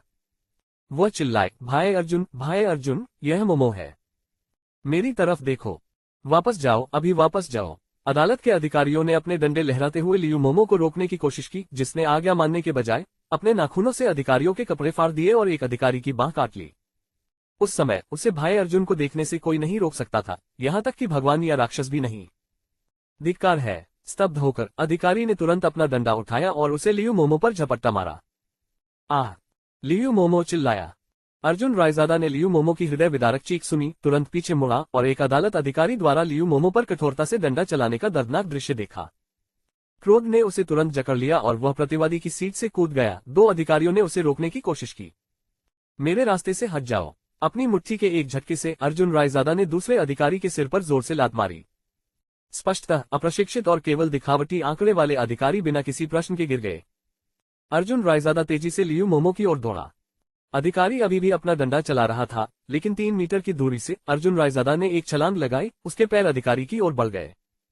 भीड़ ने विस्मय से देखा कि कैसे अर्जुन रायजादा ने अधिकारी को अपने पैरों के बीच फंसा लिया, फिर उसे घुमाकर नीचे फेंक दिया, जिससे उसका सिर पास में रखी लकड़ी की कुर्सी से जोर से टकराया। अर्जुन रायजादा जमीन से उछला और लियू मोमो की ओर छलांग लगा दी। भाई अर्जुन! लियू मोमो के चेहरे पर आंसू बह रहे थे। उसके सिर से खून टपक रहा था जहां अधिकारी ने उसे मारा था। उसकी उंगलियों से रिस रहा था और उसकी सफेद स्कूल यूनिफॉर्म पर दाग लगा रहा था। इस दृश्य को देखकर अर्जुन रायजादा की आंखें लाल हो गईं, उसकी सांसें भारी हो गईं और उसकी निगाहों से एक डरावनी जानलेवा आभा उभर आए। भाई अर्जुन! दाजिया और हाओजी भीड़ से मुक्त हो गए और आगे बढ़े। लियू मोमो को ऐसी दयनीय स्थिति में देखकर उन्होंने अपने दांत पीस लिए और कहा, भाई अर्जुन, मैं उन्हें मारना चाहता हूँ। रुको! अर्जुन रायजादा ने आदेश देते हुए कहा, मुझे इसे संभालने दो। लियू मोमो अर्जुन रायजादा की नजर में अछूत तराजू था, जो ड्रैगन के उल्टे तराजू के समान था। हर व्यक्ति जिसकी अर्जुन रायजादा को परवाह थी, वह उसकी विपरीत हड्डी था। 9 स्वर्गों में उड़ान भरने के लिए नियत एक ड्रैगन होने के नाते उसने उस क्षण महसूस किया कि निरंतर कमजोरी केवल अपमान को आमंत्रित करती है और अथक प्रयास केवल उसके करीबी लोगों को ही परेशान करने का मौका देता है। मारना! उसके अंदर क्रोध की एक अनियंत्रित लहर उमड़ पड़ी। ये देखकर हाओजी जल्दी से एक तरफ हट गया। उसे एहसास हुआ कि बूढ़ा बड़ा भाई वापस आ गया है। वह वीर, लगभग पौराणिक व्यक्तित्व वापस आ गया है, जिसने कभी अकेले ही मैक्सिकन ड्रग माफियाओं से लड़ाई लड़ी थी। ये दृश्य देखकर हाओजी को ऐसा लगा जैसे उसके सामने खड़ा दरबारी अधिकारी किसी रहस्यमय अफ्रीकी जनजाति की बलि की तरह हो, और जमीन पर बिछी लाल कालीन बलिदान वेदी के रूप में कार्य करती थी, जो अतुलनीय युद्ध देवता को बुलाती थी। अर्जुन रायजादा, लापरवाह मत बनो। झांग यानतोग जल्दी से वहां पहुंचा। उसने अर्जुन रायजादा के दिल में असीम क्रोध और हत्या की मंशा को महसूस किया। अर्जुन रायजादा लियू मोमो को पकड़े हुए, जिसकी सिसकियां जारी थीं, उसके चेहरे पर आंसू की लकीरें थीं, जिसने उसके दिल को दुखाया था, जिसने उसे रुलाया था। अर्जुन रायजादा ने कांपते हुए अदालत अधिकारी को गुस्से से घूरा। वह मुड़ा, लियू मोमो को झांग यानतोग को सौंप दिया और कहा, कृपया मेरे लिए मोमो का ख्याल रखना। तुम क्या करने जा रहे हो? झांग यानतोग ने लियू मोमो को पकड़ते हुए उत्सुकता से पूछा, जो थोड़ा भारी था लेकिन फिर भी संभालने में सक्षम था। मैं उसे मार डालूंगा, अर्जुन रायजादा ने दांत पीसते हुए कहा। उसे मार दो, उसे मार दो। हाओजी और दाजिया ने अपनी बाहें लहराईं। फैंग जिक्सिया और अन्य लोग दौड़कर आए। प्रत्येक के हाथ में एक लकड़ी की छड़ी थी। अंततः जेल के एक गार्ड को स्थिति की गंभीरता का एहसास हुआ। उसने जल्दी से अपना सिर घुमाकर पीछे खड़े लोगों की ओर देखा, लेकिन कोई भी उसकी मदद के लिए आगे आने को तैयार नहीं था। अर्जुन रायजादा से निकलने वाले क्रोध के कारण किसी का भी उसके पास जाना असंभव हो गया। वे गार्ड डर के मारे एक ओर छिप गए, यहां तक कि मुख्य न्यायाधीश भी किसी समय गायब हो गए थे। चूंकि मामला तय हो चुका था, इसलिए अब उनसे इसका कोई लेना देना नहीं था। उनके लिए जल्दी से चले जाना ही बेहतर था। अर्जुन रायजादा कदम दर कदम आगे बढ़ा। मोमो, जल्दी करो और उसे मनाओ। अगर वह हत्या करता है तो उसे शायद मौत की सजा मिलेगी। झांग यानतोग, ये जानते हुए कि वह अर्जुन रायजादा को मना नहीं सकती, अनिच्छा से लियू मोमो से विनती की। लियू मोमो एक समझदार लड़की थी। वह अर्जुन रायजादा को मुसीबत में नहीं देखना चाहती थी। जैसे ही अर्जुन रायजादा हमला करने वाला था, लियू मोमो अचानक बोल पड़ा, भाई अर्जुन, नहीं, ऐसा मत करो। मोमो, तुम। अर्जुन रायजादा दंग रह गया। किसी को मत मारना। लियू मोमो ने झांग यानतोग के आलिंगन से छूटने के लिए संघर्ष किया। अश्रुपूर्ण आंखों से उसने अर्जुन रायजादा की ओर देखा और कहा, भाई अर्जुन, मैं नहीं चाहती कि मेरी वजह से तुम्हें अधिक कठोर सजा मिले। मैं इसके लायक नहीं हूं। चाहे उम्र 15 साल हो या 20, मोमो आपका इंतजार करेगा। भले ही आप बाहर निकलते समय बूढ़े हो जाएं, मैं आपकी देखभाल करने को तैयार हूं। भाई अर्जुन, मोमो निश्चित रूप से आपका इंतजार करेगा। दृश्य शांत हो गया। झांग यानतोग ने अपने आंसू छिपाने के लिए मुंह मोड़ लिया और रो पड़ी।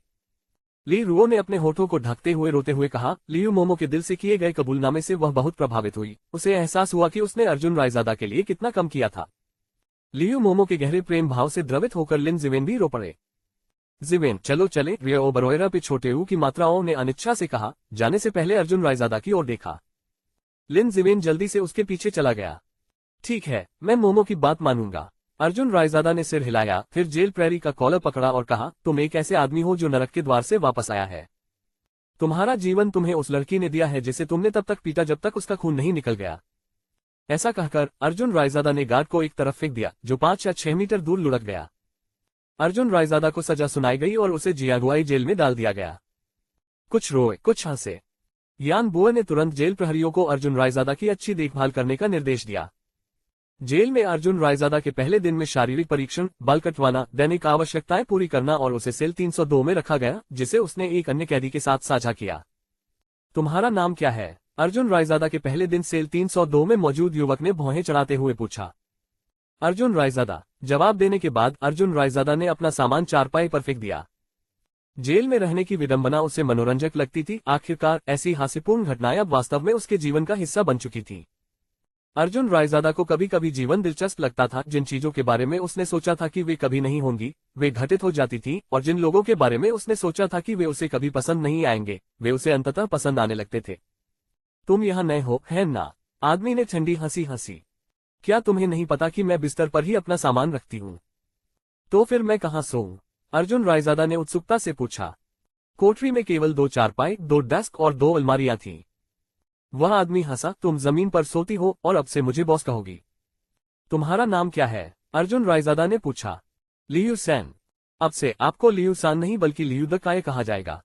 अर्जुन रायजादा आगे बढ़ा और लियू सान के चेहरे पर एक मुक्का मारा, जिससे उसकी नाक से खून बहने लगा। लियू सान तुरंत घुटनों के बल बैठ गया और दया की भीख मांगने लगा। बड़े भाई, मुझे मारना बंद करो। अब से क्या मैं तुम्हें बड़ा भाई कह सकता हूँ? कमीने, उफ। अर्जुन रायजादा ने सीधे उसके सिर पर थूका। उनके मन में कभी भी कायरों के प्रति कोई सम्मान नहीं था। खुद को संभालने के बाद दोपहर हो चुकी थी और लियू सान अपने नथुनों में टिश्यू ठूंसकर पास आए और बोले, बड़े भाई, आपको दोपहर के भोजन के समय सावधान रहने की जरूरत है। यहाँ एक बदमाश है जिससे आपको सावधान रहना होगा। तुम्हारा क्या मतलब है? अर्जुन रायजादा ने पूछा। इसका मतलब है कि इस जेल में एक बदमाश है। जो भी अंदर आता है उसे बॉस कहना पड़ता है। इस आदमी का नाम लियू द टायरेंट है। लियू सैन ने जल्दी से समझाया। उसे नए लोगों को धमकाना बहुत पसंद है। नए लोगों को उसे चाय परोसना होगा और काम करना होगा। यदि आप विरोध करते हैं तो परिणाम गंभीर होते हैं। आपको बेरहमी से पीटा जाता है। मुझे इस तरह के लोग पसंद हैं। अर्जुन रायजादा ठंडी मुस्कान के साथ बोला। तभी घंटी बजी और सभी कक्षों के दरवाजे स्वतः खुल गए। जैसे ही लियू सान चिल्लाया, बड़े भाई, जल्दी करो, भागो, वरना खाना नहीं बचेगा। कैदियों का एक बड़ा समूह बाहर भागा। 127 अध्याय 123 अध्याय 120 जेल में पहली लड़ाई। लियू सैन के आह्वान पर अर्जुन रायजादा उसके साथ आगे बढ़ी। जेल में भोजन राशन पर उपलब्ध था, इसलिए जो लोग सबसे आखिर में पहुंचे उनके पास खाने के लिए कुछ नहीं था। जेल के अंदर का खाना पूरी तरह से गड़बड़ था। चावल पतले दलिया जैसा था और उसमें सब्जियां, मूली, कद्दू थे। मांस खाना चाहते हैं? कोई बात नहीं, आप जेल के गार्डों को गुप्त रूप से कुछ पैसे दे सकते हैं, या त्योहारों के दौरान सभी को भुना हुआ सुअर का मांस का एक टुकड़ा मिलेगा। या जब वरिष्ठ अधिकारी आते थे तो हर किसी के कटोरे में मांस की एक परत डाल दी जाती थी, जो देखने में काफी अच्छी लगती थी। अर्जुन रायजादा पहली बार यहाँ आया था और लियू सान की मदद से वह बड़ी मुश्किल से भोजन जुटा पाया था। वह अपनी ट्रे लेकर खाने की मेज पर बैठ गया। हर कोई सिर झुकाकर खा रहा था, किसी की भी ऊपर देखने की हिम्मत नहीं थी। 10 से अधिक जेल प्रहरी अपने हाथों में डंडे लिए खड़े थे और उनकी कमर में बंदूकें लटकी हुई थीं। जो भी व्यक्ति परेशानी पैदा करने की हिम्मत करेगा उसे पीटा जाएगा। इन लोगों को अनगिनत बार पीटा गया था। अचानक उनके चारों ओर तालियां गूंज उठी और अर्जुन रायजादा ने ऊपर देखा तो एक आदमी दिखाई दिया जिसकी चौड़ी पीठ और भालू जैसी कमर थी, जो काले जैकेट में लिपटा हुआ था। उसकी छाती नंगी थी और काले बालों से ढकी हुई थी। उसके पीछे 4 वैसे ही हटे कट्टे आदमी चल रहे थे। उनके आगमन से भोजन कक्ष में खुशी की लहर दौड़ गई, लेकिन जेल प्रहरियों ने हस्तक्षेप नहीं किया। भाई, वह आदमी लियू तानाशाह है। लियू सैन ने जल्दी से अर्जुन रायजादा से फुसफुसाते हुए कहा। वह एक कठिन योद्धा है, आम लोगों के लिए उसके पास पहुंचना मुश्किल है, और उसके साथ 4 स्वर्गीय राजा हैं, जिनके कौशल भी असाधारण हैं। इस जेल में तानाशाह लियू बॉस है। मैंने सुना है कि वह अक्सर जेल प्रमुख के साथ चाय पीते हैं। हम मामूली पात्र, अर्जुन रायजादा ने ठंडी आवाज में कहा। तानाशाह लियू ने प्रवेश किया और कुछ लोगों को सिगरेट बांटते हुए इस तरह के कार्यों से उनका दिल जीतने की कोशिश की। वह खाने की एक मेज के पास गया और चारों स्वर्गीय राजाओं ने तुरंत ही सभी कैदियों को उस मेज से हटा दिया। फिर तानाशाह लियू मेज पर कूद गया और राजाओं में से एक ने जोर से चिल्लाया, आज यहाँ कोई भी नया लड़का है, चाय परोसने के लिए आओ और जल्दी से बड़े भाई को प्रणाम करो। नए लोग नियमों से अनभिज्ञ थे, इसलिए स्वाभाविक रूप से वे प्रस्तुत नहीं होना चाहते थे। कुछ लोगों को भीड़ से बाहर धकेल दिया गया। लियू सान ने जल्दी से अर्जुन रायजादा से फिर फुसफुसाते हुए कहा, भाई अगर तुम पिटना नहीं चाहते तो बेहतर होगा कि तुम अभी चले जाओ, वरना उन पर ध्यान मत दो, चलो खाना खाते हैं। अर्जुन रायजादा ने हल्के से कहा। यहाँ एक और है। 4 स्वर्गीय राजा नए चेहरों के लिए भीड़ को स्कैन कर रहे थे और उनमें से एक ने अर्जुन रायजादा को देखा। अचानक जेल की पोशाक पहने कुछ लोग अर्जुन रायजादा को भगाने के लिए तेजी से आगे आए। अर्जुन रायजादा बिना हिले डुले वहीं बैठा खाना खा रहा था, जबकि लियू सान इतना डरा हुआ था कि हिल भी नहीं पा रहा था। उसने अपना चेहरा लगभग खाने में ही गड़ा लिया था। राजाओं में से एक, जो स्वयं को राजा गुआंगमू कहता था, सीधे अर्जुन रायजादा की ओर बढ़ा और उसका गला पकड़ने का प्रयास करने लगा। झनकार! अर्जुन रायजादा ने अपनी धातु की ट्रे को राजा गुआंगमू के चेहरे पर जोर से पटक दिया। तेज आवाज सुनकर सभी लोग अपनी ओर देखने लगे। राजा गुआंगमू को ट्रे से चोट लगी, उन्हें तारे दिखाई देने लगे और वे उत्तर दक्षिण में अंतर नहीं बता सके। ट्रे लगभग एक धातु के मुखौटे में बदल गई, जिस पर राजा गुआंगमू के चेहरे की विशेषताएं स्पष्ट रूप से दिखाई देने लगी। हिस! सभी ने गहरी सांस ली। जेल में अर्जुन रायजादा जैसे सख्त लोगों की कभी कमी नहीं थी, लेकिन जो लोग वास्तव में अपनी बात पर अड़े रह सकते थे वे लगभग न के बराबर थे। शुरुआत में उन लोगों ने कुछ युद्ध कौशल के बल पर अहंकार से काम लिया, लेकिन अंत में उन्हें तानाशाह लियू द्वारा बुरी तरह पीटा गया। फिर आपातकालीन उपचार के लिए उन्हें अस्पताल में फेंक दिया गया और वापस लौटने पर उन्हें घुटने टेककर आज्ञाकारी रूप से सेवा करनी पड़ी। और इस बार स्वाभाविक रूप से हर किसी ने अर्जुन रायजादा को ऐसा ही व्यक्ति समझा। हालांकि किसी को उम्मीद नहीं थी कि अर्जुन रायजादा अपवाद साबित होगा। दिलचस्प! मेज पर खड़े होकर तानाशाह लियू नाराज नहीं था, बल्कि प्रसन्न था। उसने ताली बजाई, मेज से नीचे कूदा और कदम दर कदम अर्जुन रायजादा की ओर बढ़ा। आसपास के कैदी इकट्ठा हो गए। लियू सान इतना डर गया कि उसने खुद को गीला कर लिया। उसका पूरा चेहरा उसके भोजन की ट्रे में धंस गया और वह कांपने लगा। तानाशाह लियू ने एक प्रभावशाली आभा का प्रदर्शन किया। स्वर्गीय राजाओं में से एक को पहले ही अर्जुन रायजादा ने बेहोश कर दिया था और शेष 3 ने जल्दी से तानाशाह लियू का अनुसरण किया। अर्जुन रायजादा को कठोर सबक सिखाने की योजना बनाई। तीनों ने अपनी मांसपेशियों को गर्म किया, उनकी अंगुलियां पॉप ध्वनि के साथ चटकने लगी। तानाशाह लियू दोनों हाथों को पार करके अर्जुन रायजादा के पास गया और पूछा, भाई क्या मैं आपका उपनाम पूछ सकता हूँ? अर्जुन रायजादा। तुम अर्जुन रायजादा हो? तानाशाह लियू आश्चर्यचकित होकर अर्जुन रायजादा को देखने लगा। ये वही व्यक्ति था जिसके बारे में कई बाहरी स्रोतों द्वारा लगातार चेतावनी दी जा रही थी। न केवल जेल के बाहर से, बल्कि अंदर के असली बॉस झांग दादन ने भी तानाशाह लियू को बार बार सूचित किया था कि जेल में प्रवेश करते ही वह अर्जुन रायजादा के साथ कठोरता से पेश आए, चाहे इसके परिणामस्वरूप उसकी मृत्यु ही क्यों न हो जाए। जबकि दूसरी ओर यान बोअर ने भी अपने लोगों के माध्यम से उसे यह संदेश दिया था कि वह अर्जुन रायजादा को पीटे, लेकिन उसे मारने से बचे।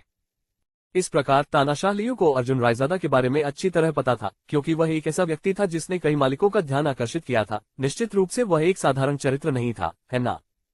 सही। अर्जुन रायजादा ने सिर हिलाया और व्यंग्य किया, झांग दादन को बाहर आने दो। मुझे लगता है कि वह काफी देर से मेरा इंतजार कर रहा है। तुम्हें लगता है कि तुम जब चाहो भाई दंदन से मिल सकते हो? तानाशाह लियू ने हाथ हिलाकर कहा, पहले उसे कुछ करतब दिखाओ। ठीक है। 3 लंबे और हटे कट्टे लड़कों ने तुरंत अर्जुन रायजादा को घेर लिया। इन लोगों ने कई दिनों तक लियू द टायरेंट का पीछा किया था और कई यातना देने वाली तकनीकें सीखी थीं, जैसे किसी के सिर को जबरदस्ती शौचालय में धोना, गुदा मैथुन करना, विभिन्न शैलियों का रोटेशन। अर्जुन रायजादा ने ठंडी मुस्कान के साथ तीनों के सामने सीधा खड़ा होकर ठंडे स्वर में कहा, तुम में से बस कुछ ही लोग हैं, मेरे लिए खेलने लायक नहीं है। बच्चे, बकवास बंद करो। तीनों ने अपनी मुट्ठियां भींच ली और अर्जुन रायजादा की ओर चल पड़े। उनमें से एक आगे बढ़ा। उसकी मुट्ठी ने अर्जुन रायजादा के मंदिर पर इतनी तेजी और ताकत से निशाना साधा कि साफ पता चल गया कि वह एक अभ्यासी था, लेकिन 3 पैरों वाली बिल्ली का अर्जुन रायजादा को हराने का ऐसा कौशल सचमुच एक मूर्खता का सपना था। अर्जुन रायजादा आगे बढ़ा, एक हाथ से उस आदमी की बांह पकड़ ली, फिर अपने घुटने को उस आदमी की बगल में जोर से पटक दिया। बगल मानव शरीर के सबसे कमजोर भागों में से एक है और इस प्रहार से उस व्यक्ति को गहरी चोट पहुंची। वह पूरी तरह से ऐंठ गया, पके हुए झींगे की तरह सिकुड़ गया। अर्जुन रायजादा ने उसका हाथ पकड़ लिया और फिर धीरे से धक्का दिया। वह आदमी तुरंत जमीन पर गिर गया। 4 स्वर्गीय राजाओं में से 2 गिर चुके थे। अर्जुन रायजादा द्वारा गिराया गया ये राजा स्वयंभू भगवान जेंगजांग था। शेष 2 होल्डन कंट्री के राजा और डुओवेन स्वर्गीय राजा थे। तानाशाह लियू ने क्रूर मुस्कान दिखाते हुए कहा, एक साथ उस पर हमला करो, इस अंधे मूर्ख को नीचे गिरा दो।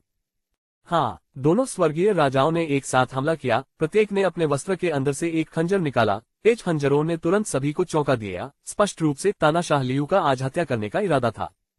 अफसोस की बात है कि अर्जुन रायजादा के पीछे एक साथ जाना दोनों के लिए पर्याप्त नहीं था। जैसे ही उन्होंने आगे बढ़ने की कोशिश की, अर्जुन रायजादा ने उनका सीधा सामना किया और हमला करते समय कोई दया नहीं दिखाई।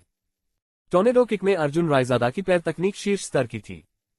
एक लात के साथ होल्डन कंट्री के राजा अपने खंजर को पकड़े हुए एक बहुत ही अजीब कोण में जमीन पर गिर गए, जबकि डुओवेन स्वर्गीय राजा ने बिना किसी हिचकिचाहट के अपने खंजर को अर्जुन रायजादा की पीठ की ओर घुमाया। फाड़ना। खंजर ने तुरंत अर्जुन रायजादा की पीठ पर पड़ी कमीज को फाड़ दिया, लगभग अर्जुन रायजादा की त्वचा को छेदता हुआ। जब शर्ट फटी तो सभी लोग अचानक अर्जुन रायजादा की पीठ पर घने निशान देखकर दंग रह गए, जैसे अनगिनत सेंटीपीड उसकी पीठ पर चढ़ रहे हों। अर्जुन रायजादा ने बस अपनी शर्ट फाड़ दी, उसके शरीर पर निशान देखकर सभी लोग अचंभित रह गए। निशान एक आदमी और हर सैनिक का सम्मान है। निश्चित रूप से कुछ लोग एक निशान को खजाने की तरह मानते हैं और जब भी किसी से मिलते हैं तो उसे दिखाते हैं। उन्हें क्या पता कि अर्जुन रायजादा के सामने जो निशान थे वे सचमुच एक महान चुड़ैल के सामने छोटी चुड़ैलों की तरह थे। बहुत खूब।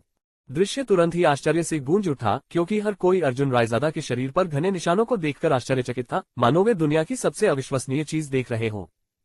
अर्जुन रायजादा ने ठंडे स्वर में उपहास किया और कहा, लियू तानाशाह, अगर आज मैंने तुम्हें लियू वांगबा नहीं बनाया तो मैं तुम्हारा उपनाम ले लूंगा। बोलने के बाद अर्जुन रायजादा डुओवेन स्वर्गीय राजा की ओर झपका और पलक झपकते ही उसे नीचे गिरा दिया। तानाशाह लियू के 4 अनुचरों को पराजित कर दिया गया था, लेकिन तानाशाह लियू स्वयं अभी भी अपनी जगह पर दृढ़ खड़ा था। अर्जुन रायजादा उसकी ओर दौड़ा और उंगली से इशारा करते हुए बोला, अब तुम्हारी बारी है। हम्फ। तानाशाह लियू ने ठंडे स्वर में उपहास किया और अपना लबादा अपने एक अधीनस्थ पर फेंक दिया। लियू द टायरेंट 1 मीटर 90 से अधिक लंबा, चौड़े कंधों और हृष्ट पुष्ट शरीर वाला। उसका शरीर पूरी तरह से घने बालों से ढका हुआ था। चारों ओर घना अंधेरा था, कोई उसे चिड़ियाघर से भागे हुए गोरिल्ला समझ सकता था। तानाशाह लियू ने धमकी भरे अंदाज में कहा, बच्चे, तुम में हिम्मत है। क्या तुम सचमुच सोचते हो कि अपने कौशल से तुम मुझे हरा सकते हो? इससे पहले कि वह अपनी बात पूरी कर पाता, 2 तीखी आवाजें गूंज उठी, क्या होगा यदि आप हमें भी इसमें शामिल कर लें?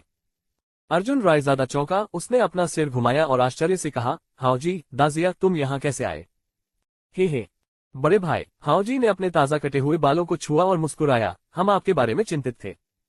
जेल बहुत अंधेरी है, इसलिए दाजिया और मैंने लापरवाही से सड़क पर कुछ अपराध किए और अंदर चले गए। धिक्कार है, तुम किसी और चीज के साथ खिलवाड़ नहीं कर सकते थे, एक औरत की गांड छूने के लिए ही तो गए थे। दाजिया ने हाओजी को नाराज होकर देखा और कहा, अगर तुम मुझसे पूछो तो तुम बस कुछ फायदा उठाने का मौका ले रहे थे। मेरे बारे में बात मत करो, तुम भी कुछ बेहतर नहीं हो। हाओजी ने दाजिया को घूरते हुए कहा, मैंने एक महिला के नितंब को छुआ क्योंकि यह एक आदमी की जरूरत है। आप कैसे हैं?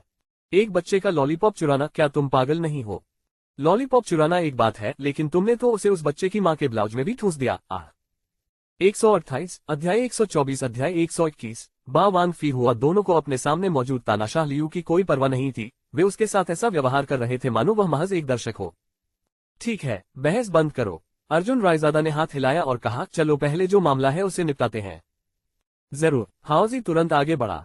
यद्यपि लियू तानाशाह के सामने वह दुबला पतला और एक बच्चे जैसा दिख रहा था, फिर भी हाओजी से निकलने वाली जानलेवा आभा को कम करके नहीं आंका जा सकता था। हाओजी ने मुस्कुराते हुए कहा, बड़े भाई, हम उसे कैसे मरवाएं? लेटकर या खड़े होकर? हाओजी के शब्दों ने सभी को अचंभित कर दिया। भाई, मुझे करने दो। दाजिया आगे बढ़ा और बोला, भाई, क्या मुझे इसे 3 टुकड़ों में काटना चाहिए या 4 में? मैं ये सुनिश्चित करूंगा कि उसकी मौत दर्दनाक हो। मैं उसे इस दुनिया में आने का पछतावा करा दूंगा। उनके आसपास के कैदियों की आंखें अविश्वास से चौड़ी हो गईं। अरे, क्या इन 2 बेवकूफों को वास्तव में नहीं पता था कि तानाशाह लियू कितना दुर्जय था? इस जेल में तानाशाह लियू अकेले ही दर्जनों लोगों से मुकाबला कर सकता था। दक्षिण पूर्वी चीन में तानाशाह लियू के बारे में किंवदंतियां हमेशा प्रचलित रहीं। यह नदी और समुद्र डाकू 3 प्रांतों और 6 शहरों में फैला हुआ था, जिसने 1 दर्जन से अधिक लोगों का खून बहाया था और 70 से अधिक युवा लड़कियों पर हमला किया था। अंततः 6 शहरों के 100 से अधिक पुलिस अधिकारियों द्वारा पीछा किए जाने के बाद इस कुख्यात अपराधी को पकड़ लिया गया। हालांकि एक बार जब लियू तानाशाह जेल में दाखिल हुआ तो उसने अपना शासन और प्रभुत्व शुरू कर दिया। जेल के अंदर रौब जमाने का आदि यह व्यक्ति अब इस तरह अपमानित हो रहा था और स्वाभाविक रूप से क्रोधित था। तानाशाह लियू ने दोनों को घूरते हुए कहा, तुम दोनों तुरंत आओ, मुझे एक एक करके तुम्हें ढूंढने की परेशानी से बचाओ। हाँ, हाओजी हंस पड़े और बोले, आपके कौशल के साथ आप हम दोनों के एक साथ हमला करने के लायक नहीं हैं। दाजिया, ये लड़का पूरी तरह तुम्हारा है। हम समय आ गया है। दाजिया ने हल्के से घुरघुराया और तुरंत मुट्ठी कसकर बंद करके तानाशाह लियू की ओर दौड़ा। तानाशाह लियू ने उपहास किया और लड़ाई के लिए खुद को तैयार किया। उनके लिए दाजिया का हमला अवसरों से भरा था, इसलिए तानाशाह लियू ने दाजिया को गंभीरता से सबक सिखाने की योजना बनाई। इन 2 नए लोगों से निपटने के बाद वह अर्जुन रायजादा की उचित देखभाल करेगा। हालांकि जैसे ही लियू तानाशाह ने सोचा कि वह एक ही मुक्के से दाजिया को गिरा सकता है, दाजिया की चाल अचानक धुंधली हो गई, जिससे वह लियू तानाशाह के मुके से बच गया। तानाशाह लियू आश्चर्य से हौंफने लगा और सोचने लगा कि यह आदमी कितना विचित्र है जो ऐसे क्षण में अपने शरीर को इतनी गंभीरता से मोड़ सकता है। वह निश्चित रूप से कोई छोटा मोटा आदमी नहीं था। जबकि लियू तानाशाह स्तब्ध था, दाजिया का दाहिना हाथ एक लोहे के दबाव की तरह लियू तानाशाह के गले पर जकड़ा हुआ था। दाजिया ने आंखें सिकोड़कर उपहास किया, एक कदम बढ़ाओ और मैं सुनिश्चित करूंगा कि तुम यहीं मर जाओ। लानत है। तानाशाह लियू गुस्से में था। जवाब में उसने अपना हाथ लहराया। उसका अभिमान उसे इतनी आसानी से पराजित नहीं होने देता था, इसलिए उसने निर्णायक रूप से पलटवार किया। हालांकि दाजिया उसे कोई मौका नहीं देगा, क्योंकि जो कोई भी गोल्डन ट्रायंगल से जीवित बाहर निकल जाता है वह मैदानों में भेड़िए की तरह होता है जो अपने शिकार को कभी भी लड़ने का कोई मौका नहीं देता। दाजिया ने अपने प्रतिद्वंद्वी का गला मजबूती से पकड़ लिया और उसे एक खंभे पर जोर से पटक दिया। बूम! जब तानाशाह लियू की पीठ खंभे से टकराई तो एक जोरदार आवाज गूंजी। यह आवाज इतनी तीव्र थी कि हॉल में मौजूद लगभग सभी लोगों ने इसे सुना। क्या हो रहा है? क्या हो रहा है? अचानक जेल के गार्ड लाठी लेकर भयंकर और खतरनाक लग रहे थे। हाओजी ठंडी हंसी हंसे, लगता है इन जेल प्रहरियों को कोई समस्या है। जब लियू तानाशाह ने अभी हमारे बड़े भाई को धमकाया तो मैंने उन्हें कुछ करते नहीं देखा, लेकिन अब जब तानाशाह लियू की पिटाई हो रही है तो वे तुरंत दौड़े चले आते हैं। ये जेल प्रहरी स्पष्ट रूप से तानाशाह लियू के साथ मिले हुए हैं। लियू सान अब और अधिक आश्वस्त होकर ये देखकर कि अर्जुन रायजादा का पक्ष ऊपरी हाथ रखता है, उनके साथ शामिल होने के लिए आया। लियू सान ने हाओजी से कहा, लियू तानाशाह और वे जेल गार्ड आम दिनों में भाई होते हैं। जेल गार्ड हमेशा लियू तानाशाह के इशारे पर काम करते हैं। इस बार चलो एक बड़ा बदलाव करते हैं। अर्जुन रायजादा ठंडी मुस्कान के साथ मुस्कुराया और तुरंत खाने की मेज पर कूद गया। चिल्लाया, भाइयों, हम सभी को तानाशाह लियू द्वारा इतने लंबे समय तक प्रताड़ित किया गया है कि हम अपना सिर भी नहीं उठा सकते। आज वह दिन है जब हम स्थिति बदल देंगे। जेल के गार्ड और तानाशाह लियू इसमें एक साथ हैं। आइए हम सब उठे और तानाशाह लियू को उखाड़ फेंकें ताकि हम जेल के असली शासक बन सकें। अर्जुन रायजादा के शब्द सम्मोहक और आकर्षक थे। जेल में प्रवेश करने वाले प्रत्येक व्यक्ति को तानाशाह लियू द्वारा अपमानित किया गया था। इसके अलावा कैदियों को बारी बारी से तानाशाह लियू के लिए काम करना पड़ता था, यहाँ तक कि उसे नहलाना और उसकी पीठ साफ करना और उसके शौचालय की सफाई और धुलाई का भी काम करना पड़ता था। सभी लोगों में इस बात को लेकर गहरी नाराजगी थी। अब जब कोई उन्हें हथियार उठाने के लिए कह रहा था तो प्रतिक्रिया अत्यधिक तत्काल थी। अरे चलो ये करते हैं, मैं इस वांगबा लियू से बहुत थक गया हूँ। हाँ चलो तानाशाह लियू को उखाड़ फेंकें। लोग खड़े होने लगे और उस गति की लहर ने अनियंत्रित रूप से सभी को संक्रमित कर दिया। जेल में अचानक अराजकता फैल गई। हर किसी ने अपने खाने की ट्रे उठाई या कुर्सियां उठाई और तानाशाह लियू पर हमला कर दिया। तानाशाह लियू स्तब्ध रह गया। आमतौर पर शांत रहने वाले कैदी इस समय इतनी जबरदस्त ताकत के साथ भड़क उठे थे। जेल के गार्ड भी डरे हुए थे, कुछ कदम चलने के बाद हिचकिचा रहे थे। स्पष्ट रूप से वे सैकड़ों कैदियों का मुकाबला करने में असमर्थ थे। अरे कैदी दंगा कर रहे हैं, तुरंत मदद चाहिए। जेल गार्डों ने तुरंत वॉकी टॉकी पकड़ रियो ओबरॉय और घबराकर चिल्लाने लगे, सेल ब्लॉक 1 में दंगा हो गया है, हमें मदद चाहिए, जल्दी करो। तत्काल ही जियांगहुआई जेल में सुरक्षा स्तर को 3रे स्तर तक बढ़ा दिया गया तथा आगे भी इसमें वृद्धि की संभावना है। अनेक सशस्त्र जेल गार्ड सभी दिशाओं से भोजन क्षेत्र की ओर दौड़े। अपने दंगा रोधी ढाल और उच्च वोल्टेज वाले डंडे पकड़े हुए उनमें से एक ने मेगाफोन पर चिल्लाते हुए कहा, सभी लोग ध्यान दें, अपने हाथों को अपने सिर पर रखें और तुरंत जमीन पर बैठ जाएं, अन्यथा आपको टेजर से मारा जाएगा। उन्हें छोड़ो, चलो उनका सामना करते हैं। कैदियों का गुस्सा भड़क उठा था और उनकी नजर में जेल के गार्ड और तानाशाह लियू एक साथ थे। सामान्य दिनों में तानाशाह लियू कैदियों को धमकाता था और वे कुछ नहीं करते थे, लेकिन अब जब धमकाए जाने की बारी उसकी थी तो ये कमीने बच्चे अचानक आ गए। कैदियों ने अपने अस्थायी हथियार लेकर जेल प्रहरियों पर हमला कर दिया। हाओजी, दाजिया, हमले का नेतृत्व करो। अर्जुन रायजादा ने तुरंत कमान संभाली और हाओजी और दाजिया ने एक एक समूह का नेतृत्व किया और तेजी से आगे बढ़े। जेल प्रहरियों ने बड़ी मुश्किल से किसी तरह से दंगा रोधी ढाल उठा ली, जिससे कैदियों का रास्ता अवरुद्ध हो गया। वे भागने से बच गए तथा स्वयं की रक्षा करने लगे। कैदियों ने जेल गार्डों की रक्षा पंक्ति पर उग्रता से हमला किया, लेकिन उनकी ढाल को भेद नहीं सके। जैसे ही हाओजी और दाजिया लड़ाई में शामिल हुए, उन्होंने तुरंत अपनी नंगी मुट्ठियों से 2 गार्डों की ढालें तोड़ दी। तुरंत ही जेल प्रहरियों की रक्षा पंक्ति ढीली पड़ गई और कैदियों ने अवसर का लाभ उठाते हुए चिल्लाया, भाइयों, अब हमारा मौका है। दहाड़! कैदी पागलों की तरह दहाड़ रहे थे और जेल प्रहरियों पर अपनी मुट्ठियां, लोहे की प्लेटें और स्टूल फेंक रहे थे। आदेश का और अधिक इंतजार न कर पाने के कारण गार्डों ने कैदियों पर अपने उच्च वोल्टेज वाले डंडे चला दिए। दोनों पक्षों में भयंकर लड़ाई हुई। कैदी गिरते गए और उनके स्थान पर अन्य लोग आगे बढ़ गए। हालांकि जब एक जेल गार्ड गिर गया तो उसकी जगह लेने वाला कोई नहीं था। पूरी तरह से सुसज्जित होने के बावजूद गार्ड कैदियों के भयंकर भूसे और तीखे दांतों का सामना नहीं कर सके। अरे ढाल के लिए मुझसे मत लड़ो, यह मेरी है। अरे मैंने इसे पहले पकड़ लिया।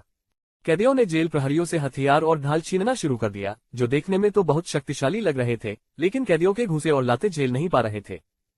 पूरा भोजन कक्ष शीघ्र ही अराजकता में डूब गया, लोग धक्का मुक्की करने लगे। बीप बीप, एक तेज सीटी बजी और 10 से अधिक राइफलधारी जेल गार्ड अंदर घुस आए।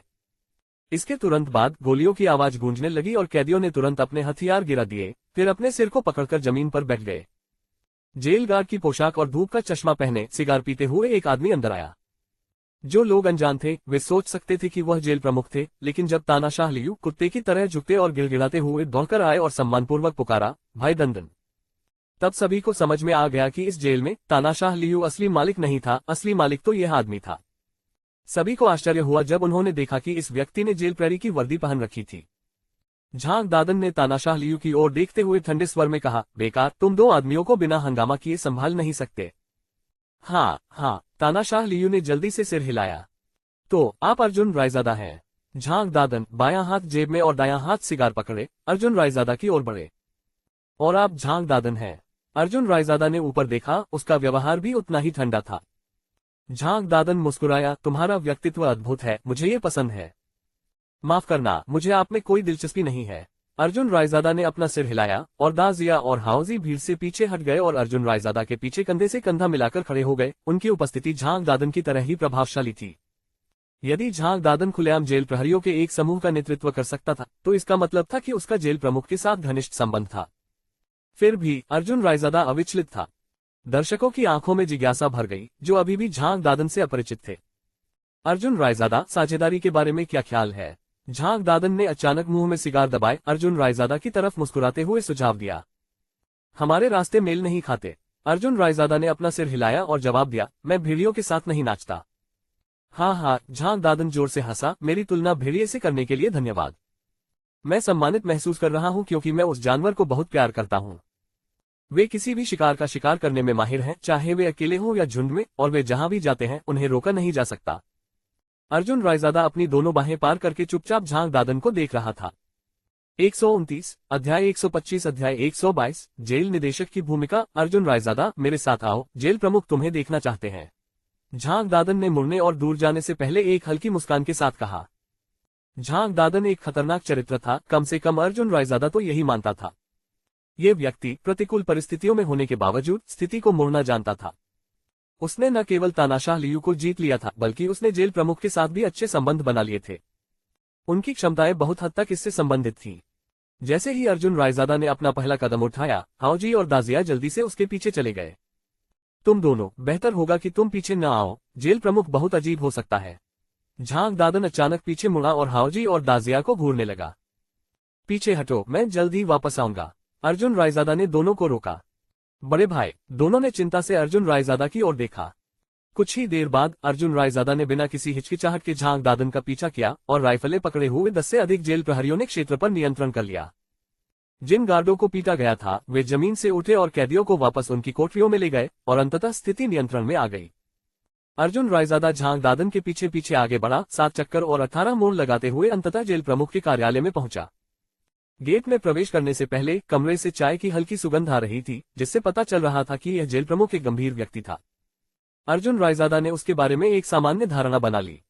हालांकि दरवाजे में प्रवेश करते ही वह दंग रह गया।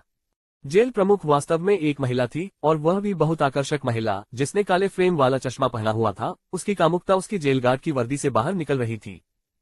हे, इसकी उम्मीद नहीं थी, है ना? महिला अपनी कुर्सी से उठी, जेल गार्ड की वर्दी में सजी हुई अर्जुन रायजादा की तरफ देखा और बोली, अर्जुन रायजादा, पुरुष, 25 साल का, खाली ऐतिहासिक डेटा, पिछले साल जानबूझकर चोट पहुंचाने का आरोप, तभी तुम लोगों की नजरों में आए। ये सारी जानकारी सही है ना? तुम क्या करना चाहते हो? अर्जुन रायजादा ने ठंडे स्वर में पूछा। महिला अर्जुन रायजादा के करीब झुकी, उसके गुलाबी होंठ उसके कान के पास थे और चंचलता से फुसफुसाते हुए बोली, मैं तुम्हारे बारे में बहुत उत्सुक हूँ। मुझे लगता है कि तुम्हारा अतीत दिलचस्प रहा होगा, है ना? क्या तुम मुझे चुपके से बता दोगे कि मैं तुम्हारी सारी जरूरतें पूरी कर दूंगा? कैसा रहेगा? अर्जुन रायजादा कई कदम पीछे हट गया, क्योंकि उसके मन में पहले से ही इस महिला को एक खतरनाक जानवर के रूप में वर्गीकृत किया हुआ था। जेल निदेशक, यह आदमी बहुत खतरनाक है, इसने पहले ही कई लोगों की जान ले लिया है, सावधान रहें। झांग दादन ने तुरंत कहा। पीछे हटो, महिला ने झांग दादन को आदेश दिया। हाँ, झांग दादन ने अपने दांत पीसते हुए अर्जुन रायजादा पर एक दुर्भावनापूर्ण नजर डाली और जल्दी से बाहर निकल गया। इस महिला का नाम डायन लिंग था। जेल निदेशक के रूप में वह अत्यधिक कुशल थी। पुलिस अकादमी से स्नातक होने के बाद वह एक व्यवस्थित जेल प्रबंधन प्रस्ताव के साथ सीधे अपने पद पर आसीन हुई। मूलतः उनका प्रबंधन प्रस्ताव कैदियों द्वारा अन्य कैदियों का प्रबंधन करने के बारे में था, जिससे न केवल जनशक्ति की बचत हुई बल्कि काफी धन की भी बचत हुई। झांग दादन डियान लिंग के हाथों में सिर्फ एक मोहरा था, जबकि लियू तानाशाह झांग दादन के अधीन था। स्तरीकृत प्रबंधन के माध्यम से संपूर्ण जेल सुचारू रूप से संचालित हुई और इस प्रबंधन शैली को उच्च अधिकारियों से अनुमोदन प्राप्त हुआ तथा पूरे प्रांत में इसका व्यापक प्रचार किया गया। झांग दादन के चले जाने के बाद डियान लिंग ने अर्जुन रायजादा को और भी अधिक परेशान किया, जिससे वह बहुत चिढ़ गया। यह महिला इतनी खतरनाक थी कि वह उसके पास नहीं जा सका। परिणामस्वरूप वह केवल पीछे हटता ही रह गया। अर्जुन रायजादा ने दांत पीसते हुए पूछा, आखिर तुम क्या चाहते हो? हे, मैं जानना चाहती हूँ कि किस तरह का आदमी टोन टोन को मोहित कर सकता है। डियान लिंग ने अर्जुन रायजादा से प्रसन्नतापूर्वक कहा, झांग यानटोग और मैं सहपाठी थे। हम दोनों ने प्रांतीय राजधानी के उन्नत पुलिस कॉलेज से स्नातक किया था। हम दोनों बाद में जियागुआई शहर आ गए, सिवाय इसके कि वह एक पुलिस अधिकारी बन गई और मैं एक जेल प्रहरी। तुम? अर्जुन रायजादा को अचानक समझ आ गया, इस महिला ने उस पर ध्यान देने का मुख्य कारण झांग यानटोग था। क्या झांग यानटोग ने पहले ही डियान लिंग की तलाश कर रियो ओबरोए थी, या शायद उससे किसी विषय पर बात भी की हो? अर्जुन रायजादा का अनुमान सही था। कल ही झांग यानटोग ने वास्तव में डियान लिंग की तलाश की थी। सहपाठी के रूप में झांग यानटोग को उम्मीद थी कि डियान लिंग जेल में अर्जुन रायजादा की देखभाल करेगा। चतुर डियान लिंग ने झांग यानटोग के शब्दों से कुछ समझ लिया। झांग यानटोग ने अर्जुन रायजादा के प्रति अपने स्नेह को पूरी तरह से नकारा नहीं था, बल्कि उसने अपने सभी आंतरिक विचार डियान लिंग के साथ साझा किए थे। उसने डियान लिंग को बताया कि अर्जुन रायजादा एक रहस्यमय व्यक्ति, एक वीर व्यक्ति था जिसका अतीत रहस्यमय और दिलचस्प था। इसलिए डियान लिंग को अर्जुन रायजादा में रुचि विकसित हुई। जैसे ही डियान लिंग ने अर्जुन रायजादा से मिलने के लिए समय निकालने की योजना बनाई, जेल के भीतर दंगा भड़क उठा और अर्जुन रायजादा इसका कारण था, जिससे डियान लिंग की उसके प्रति जिज्ञासा बढ़ गई। जब उसने अर्जुन रायजादा को बिना शर्त के चलते देखा तो डियान लिंग उसके शरीर पर लगे निशानों को देखकर पूरी तरह से मोहित हो गई। वह किस प्रकार का आदमी था और उसने किस प्रकार के खूनी तूफानों को सहन किया था कि उसे ये निशान मिले। हालांकि यह पहली नजर का प्यार नहीं था, कम से कम डियान लिंग को पहले से ही अर्जुन रायजादा पसंद आ गया था। इस प्रकार उसके दिल में एक साहसिक योजना बनी। इस खुले विचारों वाली और बेहद प्रतिस्पर्धी महिला ने रोमांस के क्षेत्र में झांग यानटोग को मात देने का फैसला किया। झांग यानटोग पढ़ाई में, लड़ाई में और हर पहलू में हमेशा उससे बेहतर रहा था। झांग यानटोग जहां भी थी, डियान लिंग कभी भी उससे आगे निकलने की उम्मीद नहीं कर सकती थी। झांग यानटोग द्वारा इतने लंबे समय तक प्रताड़ित किए जाने के कारण डियान लिंग को कुछ नाराजगी महसूस हुई। इसलिए इस बार डियान लिंग ने रोमांस के क्षेत्र में झांग यानटोग को हराने का फैसला किया। उसने अर्जुन रायजादा का दिल जीतने का फैसला किया और फिर झांग यानटोग से कहा, टोन टोन, तुम मुझसे बेहतर हो सकते हो, लेकिन फिर भी जिस आदमी को तुम पसंद करती हो वह मुझे पसंद करता है। अर्जुन रायजादा डियान लिंग के सामने खड़ा था। उसे हमेशा लगता था कि इस महिला की अभिव्यक्ति और दिल थोड़ा भयानक था, इसलिए उसने हमेशा डियान लिंग से एक निश्चित दूरी बनाए रखी। अर्जुन रायजादा, तुम क्या सोचते हो? डियान लिंग ने अपने उभरे हुए नितंबों को डेस्क पर टिकाया और फिर मेज से एक कप चाय उठा ली। तुम्हारा क्या मतलब है? अर्जुन रायजादा चौंका। अब से तुम मेरे आदमी हो। मैं आपकी किसी भी जरूरत को पूरा कर सकता हूँ। मैं झांग दादन को सबक सिखाने में आपकी मदद कर सकता हूँ, यहाँ तक कि तानाशाह लियू को बेरहमी से हरा सकता हूँ और यहाँ तक कि आपको जेल पर शासन करने की अनुमति भी दे सकता हूँ। डियान लिंग ने कप पकड़ा, चाय का एक हल्का सा घूंट लिया। डियान लिंग की बातें सुनकर अर्जुन रायजादा हक्का बक्का रह गया। यह महिला तो बस बहुत ही वह थी। अपने हृदय में प्रतिस्पर्धा की भावना के कारण वह अपनी शक्ति का दुरुपयोग करने में भी नहीं हिचकिचाई। चूंकि आपको ये खेल खेलना पसंद है तो मैं आपके साथ अंत तक खेलूंगा। अर्जुन रायजादा ने एक मुस्कुराहट के साथ आगे कदम बढ़ाया, अपनी बाहों को डियान लिंग की पतली कमर के चारों ओर लपेटा और हंसते हुए कहा, आपका आदमी होना कोई समस्या नहीं है, लेकिन मुझे जो चाहिए वह सिर्फ यही नहीं है। तुम। डियान लिंग की अभिव्यक्ति बदल गई। उसने उम्मीद नहीं की थी कि अर्जुन रायजादा इतना घमंडी, इतना साहसी होगा। डियान लिंग गुस्से से भड़कने ही वाली थी, लेकिन वह तुरंत शांत हो गई और ठंडे स्वर में पूछा, तुम्हें संतुष्टि की क्या जरूरत है? अर्जुन रायजादा ने एक शरारती मुस्कान के साथ अपना हाथ डियान लिंग की पतली कमर से नीचे सरकाया और उसकी बड़ी हथेली ने वास्तव में डियान लिंग की सुडौल, कामुक नितंब को ढक लिया। अर्जुन रायजादा ने हंसते हुए कहा, जेल में एक आदमी हमेशा बहुत खाली, अकेला, ठंडा महसूस करता है। अब क्या तुम समझ गए? इस पर डियान लिंग पूरी तरह से क्रोधित हो गया। अपनी मुट्ठियां भींचते हुए उसने अचानक अपनी मुट्ठी अर्जुन रायजादा के पेट की ओर घुमाए और गुस्से से चिल्लाए, कमीने, तुम मुझे क्या समझते हो? मैं तुम्हें मार डालूंगी। अर्जुन रायजादा ने तुरंत उसकी मुट्ठी पकड़ ली, मुस्कुराया और कहा, अब इस कार्यालय में सिर्फ तुम और मैं हैं, और तुम मेरे सामने कुछ भी नहीं हो। क्या तुम्हें विश्वास है कि मैं अभी तुम्हारा बलात्कार कर सकता हूँ? लानत है। डियान लिंग का चेहरा शर्म से लाल हो गया। वह गुस्से से दहाड़ी, मैं देखती हूँ कि मैं तुम्हें कैसे काटती हूँ। तुम अभी भी बहुत हरे हो। अर्जुन रायजादा ने व्यंग्य किया, मुझसे लड़ने आने से पहले अपने नितंबों को थोड़ा बड़ा करो। अर्जुन रायजादा ने डियान लिंग के हमले को चकमा दिया, फिर उस पर हमला किया, उसे मेज पर दबा दिया, उसका हाथ उसकी गर्दन को पकड़ लिया। उसने ठंडी हंसी में कहा, अब एक बहुत अच्छा अवसर है। ये कहते हुए उसका हाथ तुरंत डियान लिंग के कपड़ों में घुस गया और उसकी चिकनी नाजुक त्वचा को छू गया। डियान लिंग घबरा गई, संघर्ष करने की कोशिश कर रही थी, लेकिन वह अर्जुन रायजादा का मुकाबला नहीं कर सकी।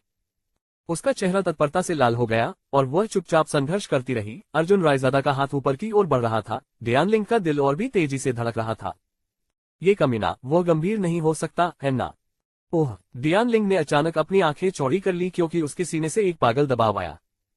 अर्जुन रायजादा, उस कमीने ने वास्तव में उसके मोटे स्तन को पकड़ लिया था, यहाँ तक कि उसे जोर से मसल भी रहा था। ये बहुत ज्यादा था। डियान लिंग चिल्लाया, अर्जुन रायजादा, मैं तुम्हें मार डालूंगा। मैं तुम्हारा बलात्कार कर लूं, उसके बाद बात करते हैं। अर्जुन रायजादा ने एक खाली मुस्कान के साथ जवाब दिया। उसके ऊपर चढ़ गया, एक हाथ से उसके मोटे स्तन को पकड़ा, उसे जोर से दबाया, फिर मेज से 360 डिग्री का उछाल लिया, जमीन पर गिरा, फिर डायन लिंग की ओर पीट करके बोला, वाकई छोटा है, झाग यांटो के आधे आकार का भी नहीं। डायन लिंग की आंखें तुरंत चौड़ी हो गईं। एक महिला के लिए ऐसे उपहासपूर्ण शब्द सुनना बलात्कार से भी बदतर है। अर्जुन रायजादा ने एक महिला के मनोविज्ञान के इस पहलू को समझा, विशेष रूप से डियान लिंग जैसी प्रतिस्पर्धी भावना वाली महिला के मनोविज्ञान को। इसके अलावा डियान लिंग का दिल लगातार झाग यांटो के साथ प्रतिस्पर्धा कर रहा था। इस प्रकार अर्जुन रायजादा जानता था कि उसके साथ बलात्कार करने से उसे उस जगह पर क्रूरतापूर्वक मारने से कम दर्द होगा जहां उसे दर्द होता है।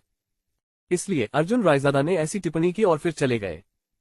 कमीने, अर्जुन रायजादा, तुम अच्छी मौत नहीं मरोगे। डियान लिंग गुस्से से दहाड़ा, फिर भी अर्जुन रायजादा उससे परेशान नहीं हुआ और सीधे कार्यालय से बाहर चला गया। जब वह जेल की कोठरी के प्रवेश द्वार पर पहुंचा तो उसने झांग दादन को 2 जेल प्रहरियों के साथ घूमते देखा। अर्जुन रायजादा पास आया, व्यंग्य करते हुए बोला, झांग दादन, मेरे पास तुम्हारे लिए एक संदेश है। जो कोई भी मेरे भाई को नुकसान पहुंचाएगा, मैं उसे मार डालूंगा। 130, अध्याय 126, अध्याय 123, जेल के नियम हिस्स। झांग दादन ने अपने मुंह में सिगार दबा रखा था, वह कांपने लगा और लगभग सिगार गिर गया। उसने अर्जुन रायजादा को घूरा और ठंडे स्वर में कहा, हम क्या बड़ी बात कर रहे हो? मैं देखना चाहता हूं कि तुम स्थायी रूप से मारने की क्या योजना बना रहे हो। आप कोशिश कर सकते हैं, अर्जुन रायजादा ने कहा और सीधे अंदर चला गया। जेल प्रहरियों ने दरवाजा खोला और अर्जुन रायजादा को अंदर आने दिया। ये काम का समय था। हर कोई अपने हाथों से पिछवाड़े में उगी घास फूस को साफ कर रहा था और चारों ओर सशस्त्र जेल प्रहरी मौजूद थे। हाओजी और दाजिया ने अर्जुन रायजादा को प्रवेश करते देखा और अर्जुन रायजादा के सेलमेट लियू सान के साथ उसके चारों ओर इकट्ठा हो गए। बड़े भाई, आप वापस आ गए। उन्होंने आपके साथ बुरा व्यवहार तो नहीं किया है ना? हाओजी ने जल्दी से पूछा। मुझे नहीं लगता, दाजिया मुस्कुराया, बॉस से अभी भी एक महिला के रूज की गंध आ रही है, वो उस महिला से फिर से मिला होगा। अरे कुत्ते की नाक, तुमने उसे सूंघ लिया। अर्जुन रायजादा अपनी आंखें चौड़ी करने से खुद को नहीं रोक सका। लियू सान जल्दी से आया और बोला, अर्जुन रायजादा, आज से तुम मेरे बड़े भाई हो। आपके साथ कमरा साझा करना सम्मान की बात है, लेकिन तानाशाह लियू से सावधान रहें। तुमने आज उसे शर्मिंदा किया, इसलिए वह दूसरों के साथ मिलकर तुम्हें सबक सिखाने की योजना बना रहा है। तुम लोग मेरे साथ आओ। अर्जुन रायजादा ने हाथ हिलाया और हाओजी और दाजिया तुरंत उसके पीछे चले गए। लियू सान बस मजे के लिए साथ चल दिए। वह एक तटस्थ व्यक्ति है, हमेशा वही झुकता है जहां शक्ति निहित होती है। अर्जुन रायजादा उन दोनों को तानाशाह लियू के स्थान की ओर ले गया। तानाशाह लियू कभी भी कोठरी में काम नहीं करता था, वह हमेशा अपना काम दूसरों को सौंपता रहता था, जबकि वह झाड़ियों में लेटा अपने छोटे भाइयों के साथ बातें करता रहता था। अर्जुन रायजादा को हाओजी और दाजिया के साथ आते देख तानाशाह लियू और 4 स्वर्गीय राजा तुरंत खड़े हो गए। उनका व्यवहार आक्रामक था। अर्जुन रायजादा हालांकि छोटा था, डरा नहीं। उसने ठंडे स्वर में कहा, लियू वांगबा, यहाँ आओ और मर जाओ। अर्जुन रायजादा के आदेश से आसपास के कैदी सीधे खड़े हो गए और अपना काम बंद कर दिया। झांग दादन बाहर काम कर रहे लोगों के इस समूह की देखरेख कर रहे थे। जैसे ही वह अर्जुन रायजादा के साथ कुछ गड़बड़ देखकर हस्तक्षेप करने वाला था, डियान लिंग की आवाज तुरंत गूंजी, हस्तक्षेप मत करो, उन्हें इसे स्वयं सुझाने दो। अगर हम उन्हें कोई रास्ता नहीं देंगे तो वे दंगा करना चुनेंगे।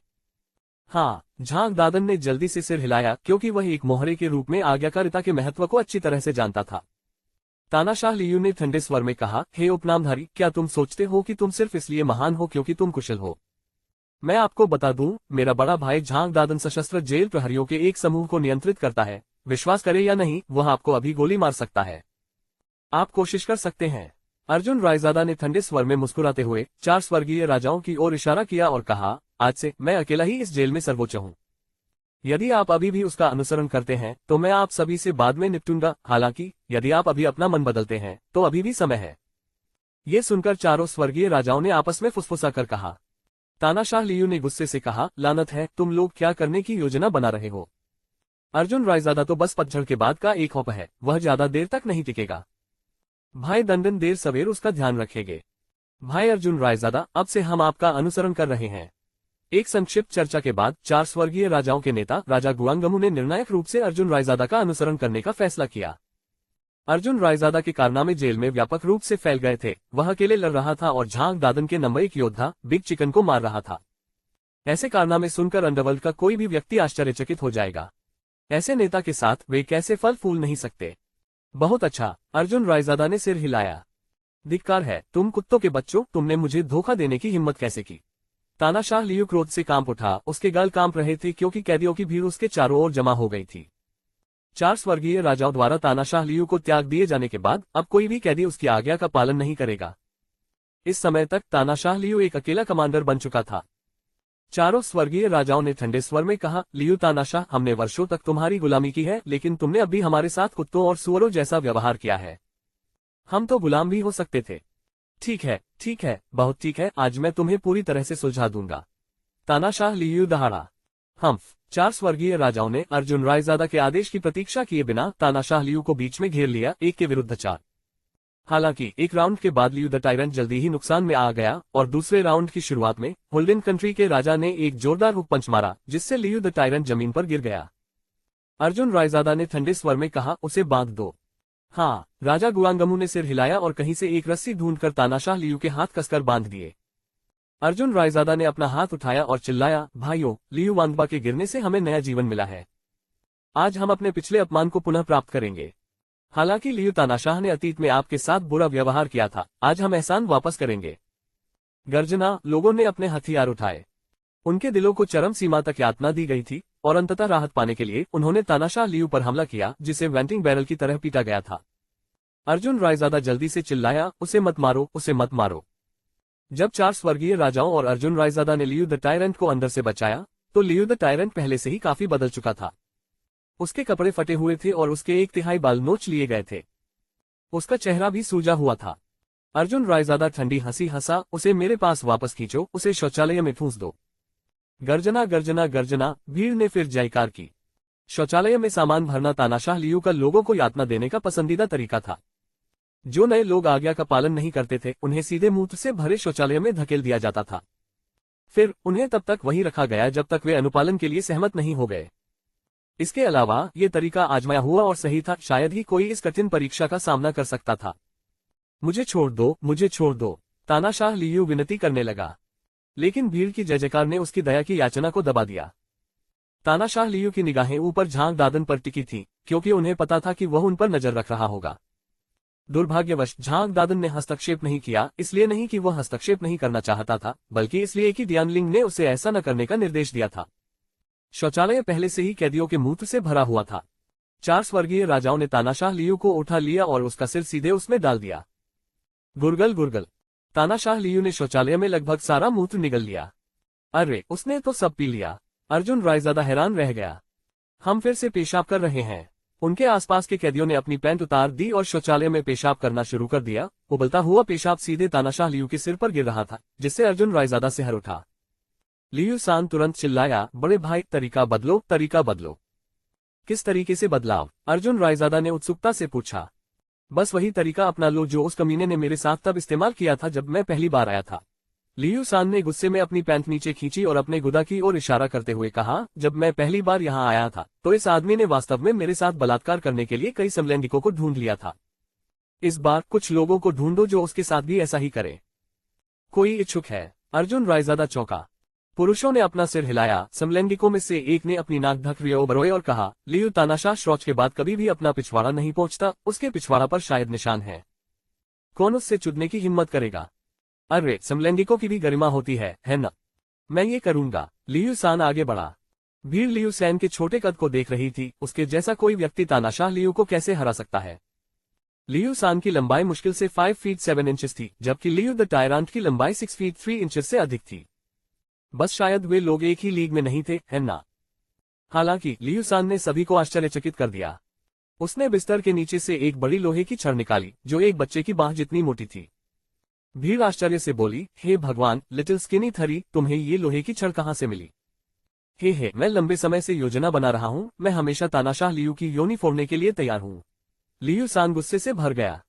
जाओ, भीड़ ने तालियां बजाईं। 4 स्वर्गीय राजाओं ने पहले ही तानाशाह लियू की पैंट उतार दी थी। कमरा तुरंत ही दुर्गंध से भर गया। तानाशाह लियू का पिछवाड़ा काले बालों से ढका हुआ था और उसका गुदा काले उबकाए लाने वाले पदार्थ से भरा हुआ था। लियू सान ने दांत पीसते हुए और नाक को कपड़े से ढकते हुए लोहे की छड़ को हिंसक तरीके से अंदर धकेल दिया। तानाशाह लियू तुरंत दर्द से चीखा, समलैंगिकता की पीड़ा बर्दाश्त से बाहर थी। जब 4 स्वर्गीय राजाओं ने उसे मेज पर गिरा दिया तो उसने अपने दांत पीस लिए। लियू सान ने छड़ को जोर से मारा। शुरुआत में तो उन्हें संघर्ष करना पड़ा, लेकिन बाद में वह सहज हो गया। तानाशाह लियू की प्रारंभिक दयनीय चीखें धीरे धीरे आरामदायक कराह में बदल गईं। दर्शक ये दृश्य देखकर दंग रह गए। तानाशाह लियू मेज पर लेटा हुआ था, उसकी घृणित जीभ बार बार उसके होठों पर फिसल रही थी। उसकी आंखें सर्दियों में दोपहर की धूप का आनंद लेती बिल्ली की तरह सिकुड़ रही थी। वह खुद को आलसी होकर खींचने से नहीं रोक पा रहा था। झनकार। लियू सान ने लोहे की छड़ को फर्श पर फेंक दिया और घृणा से कहा, अरे यार, यह आदमी बहुत विकृत है। जब मैं इसकी गांड मारता हूं तो भी इसे मजा आता है। मेरा काम हो गया। लियू सान, जल्दी करो, चलते रहो। तानाशाह लियू ने पीछे मुड़कर लियू सान को देखा। हाँ, भीड़ जोरदार हंसी से फूट पड़ी।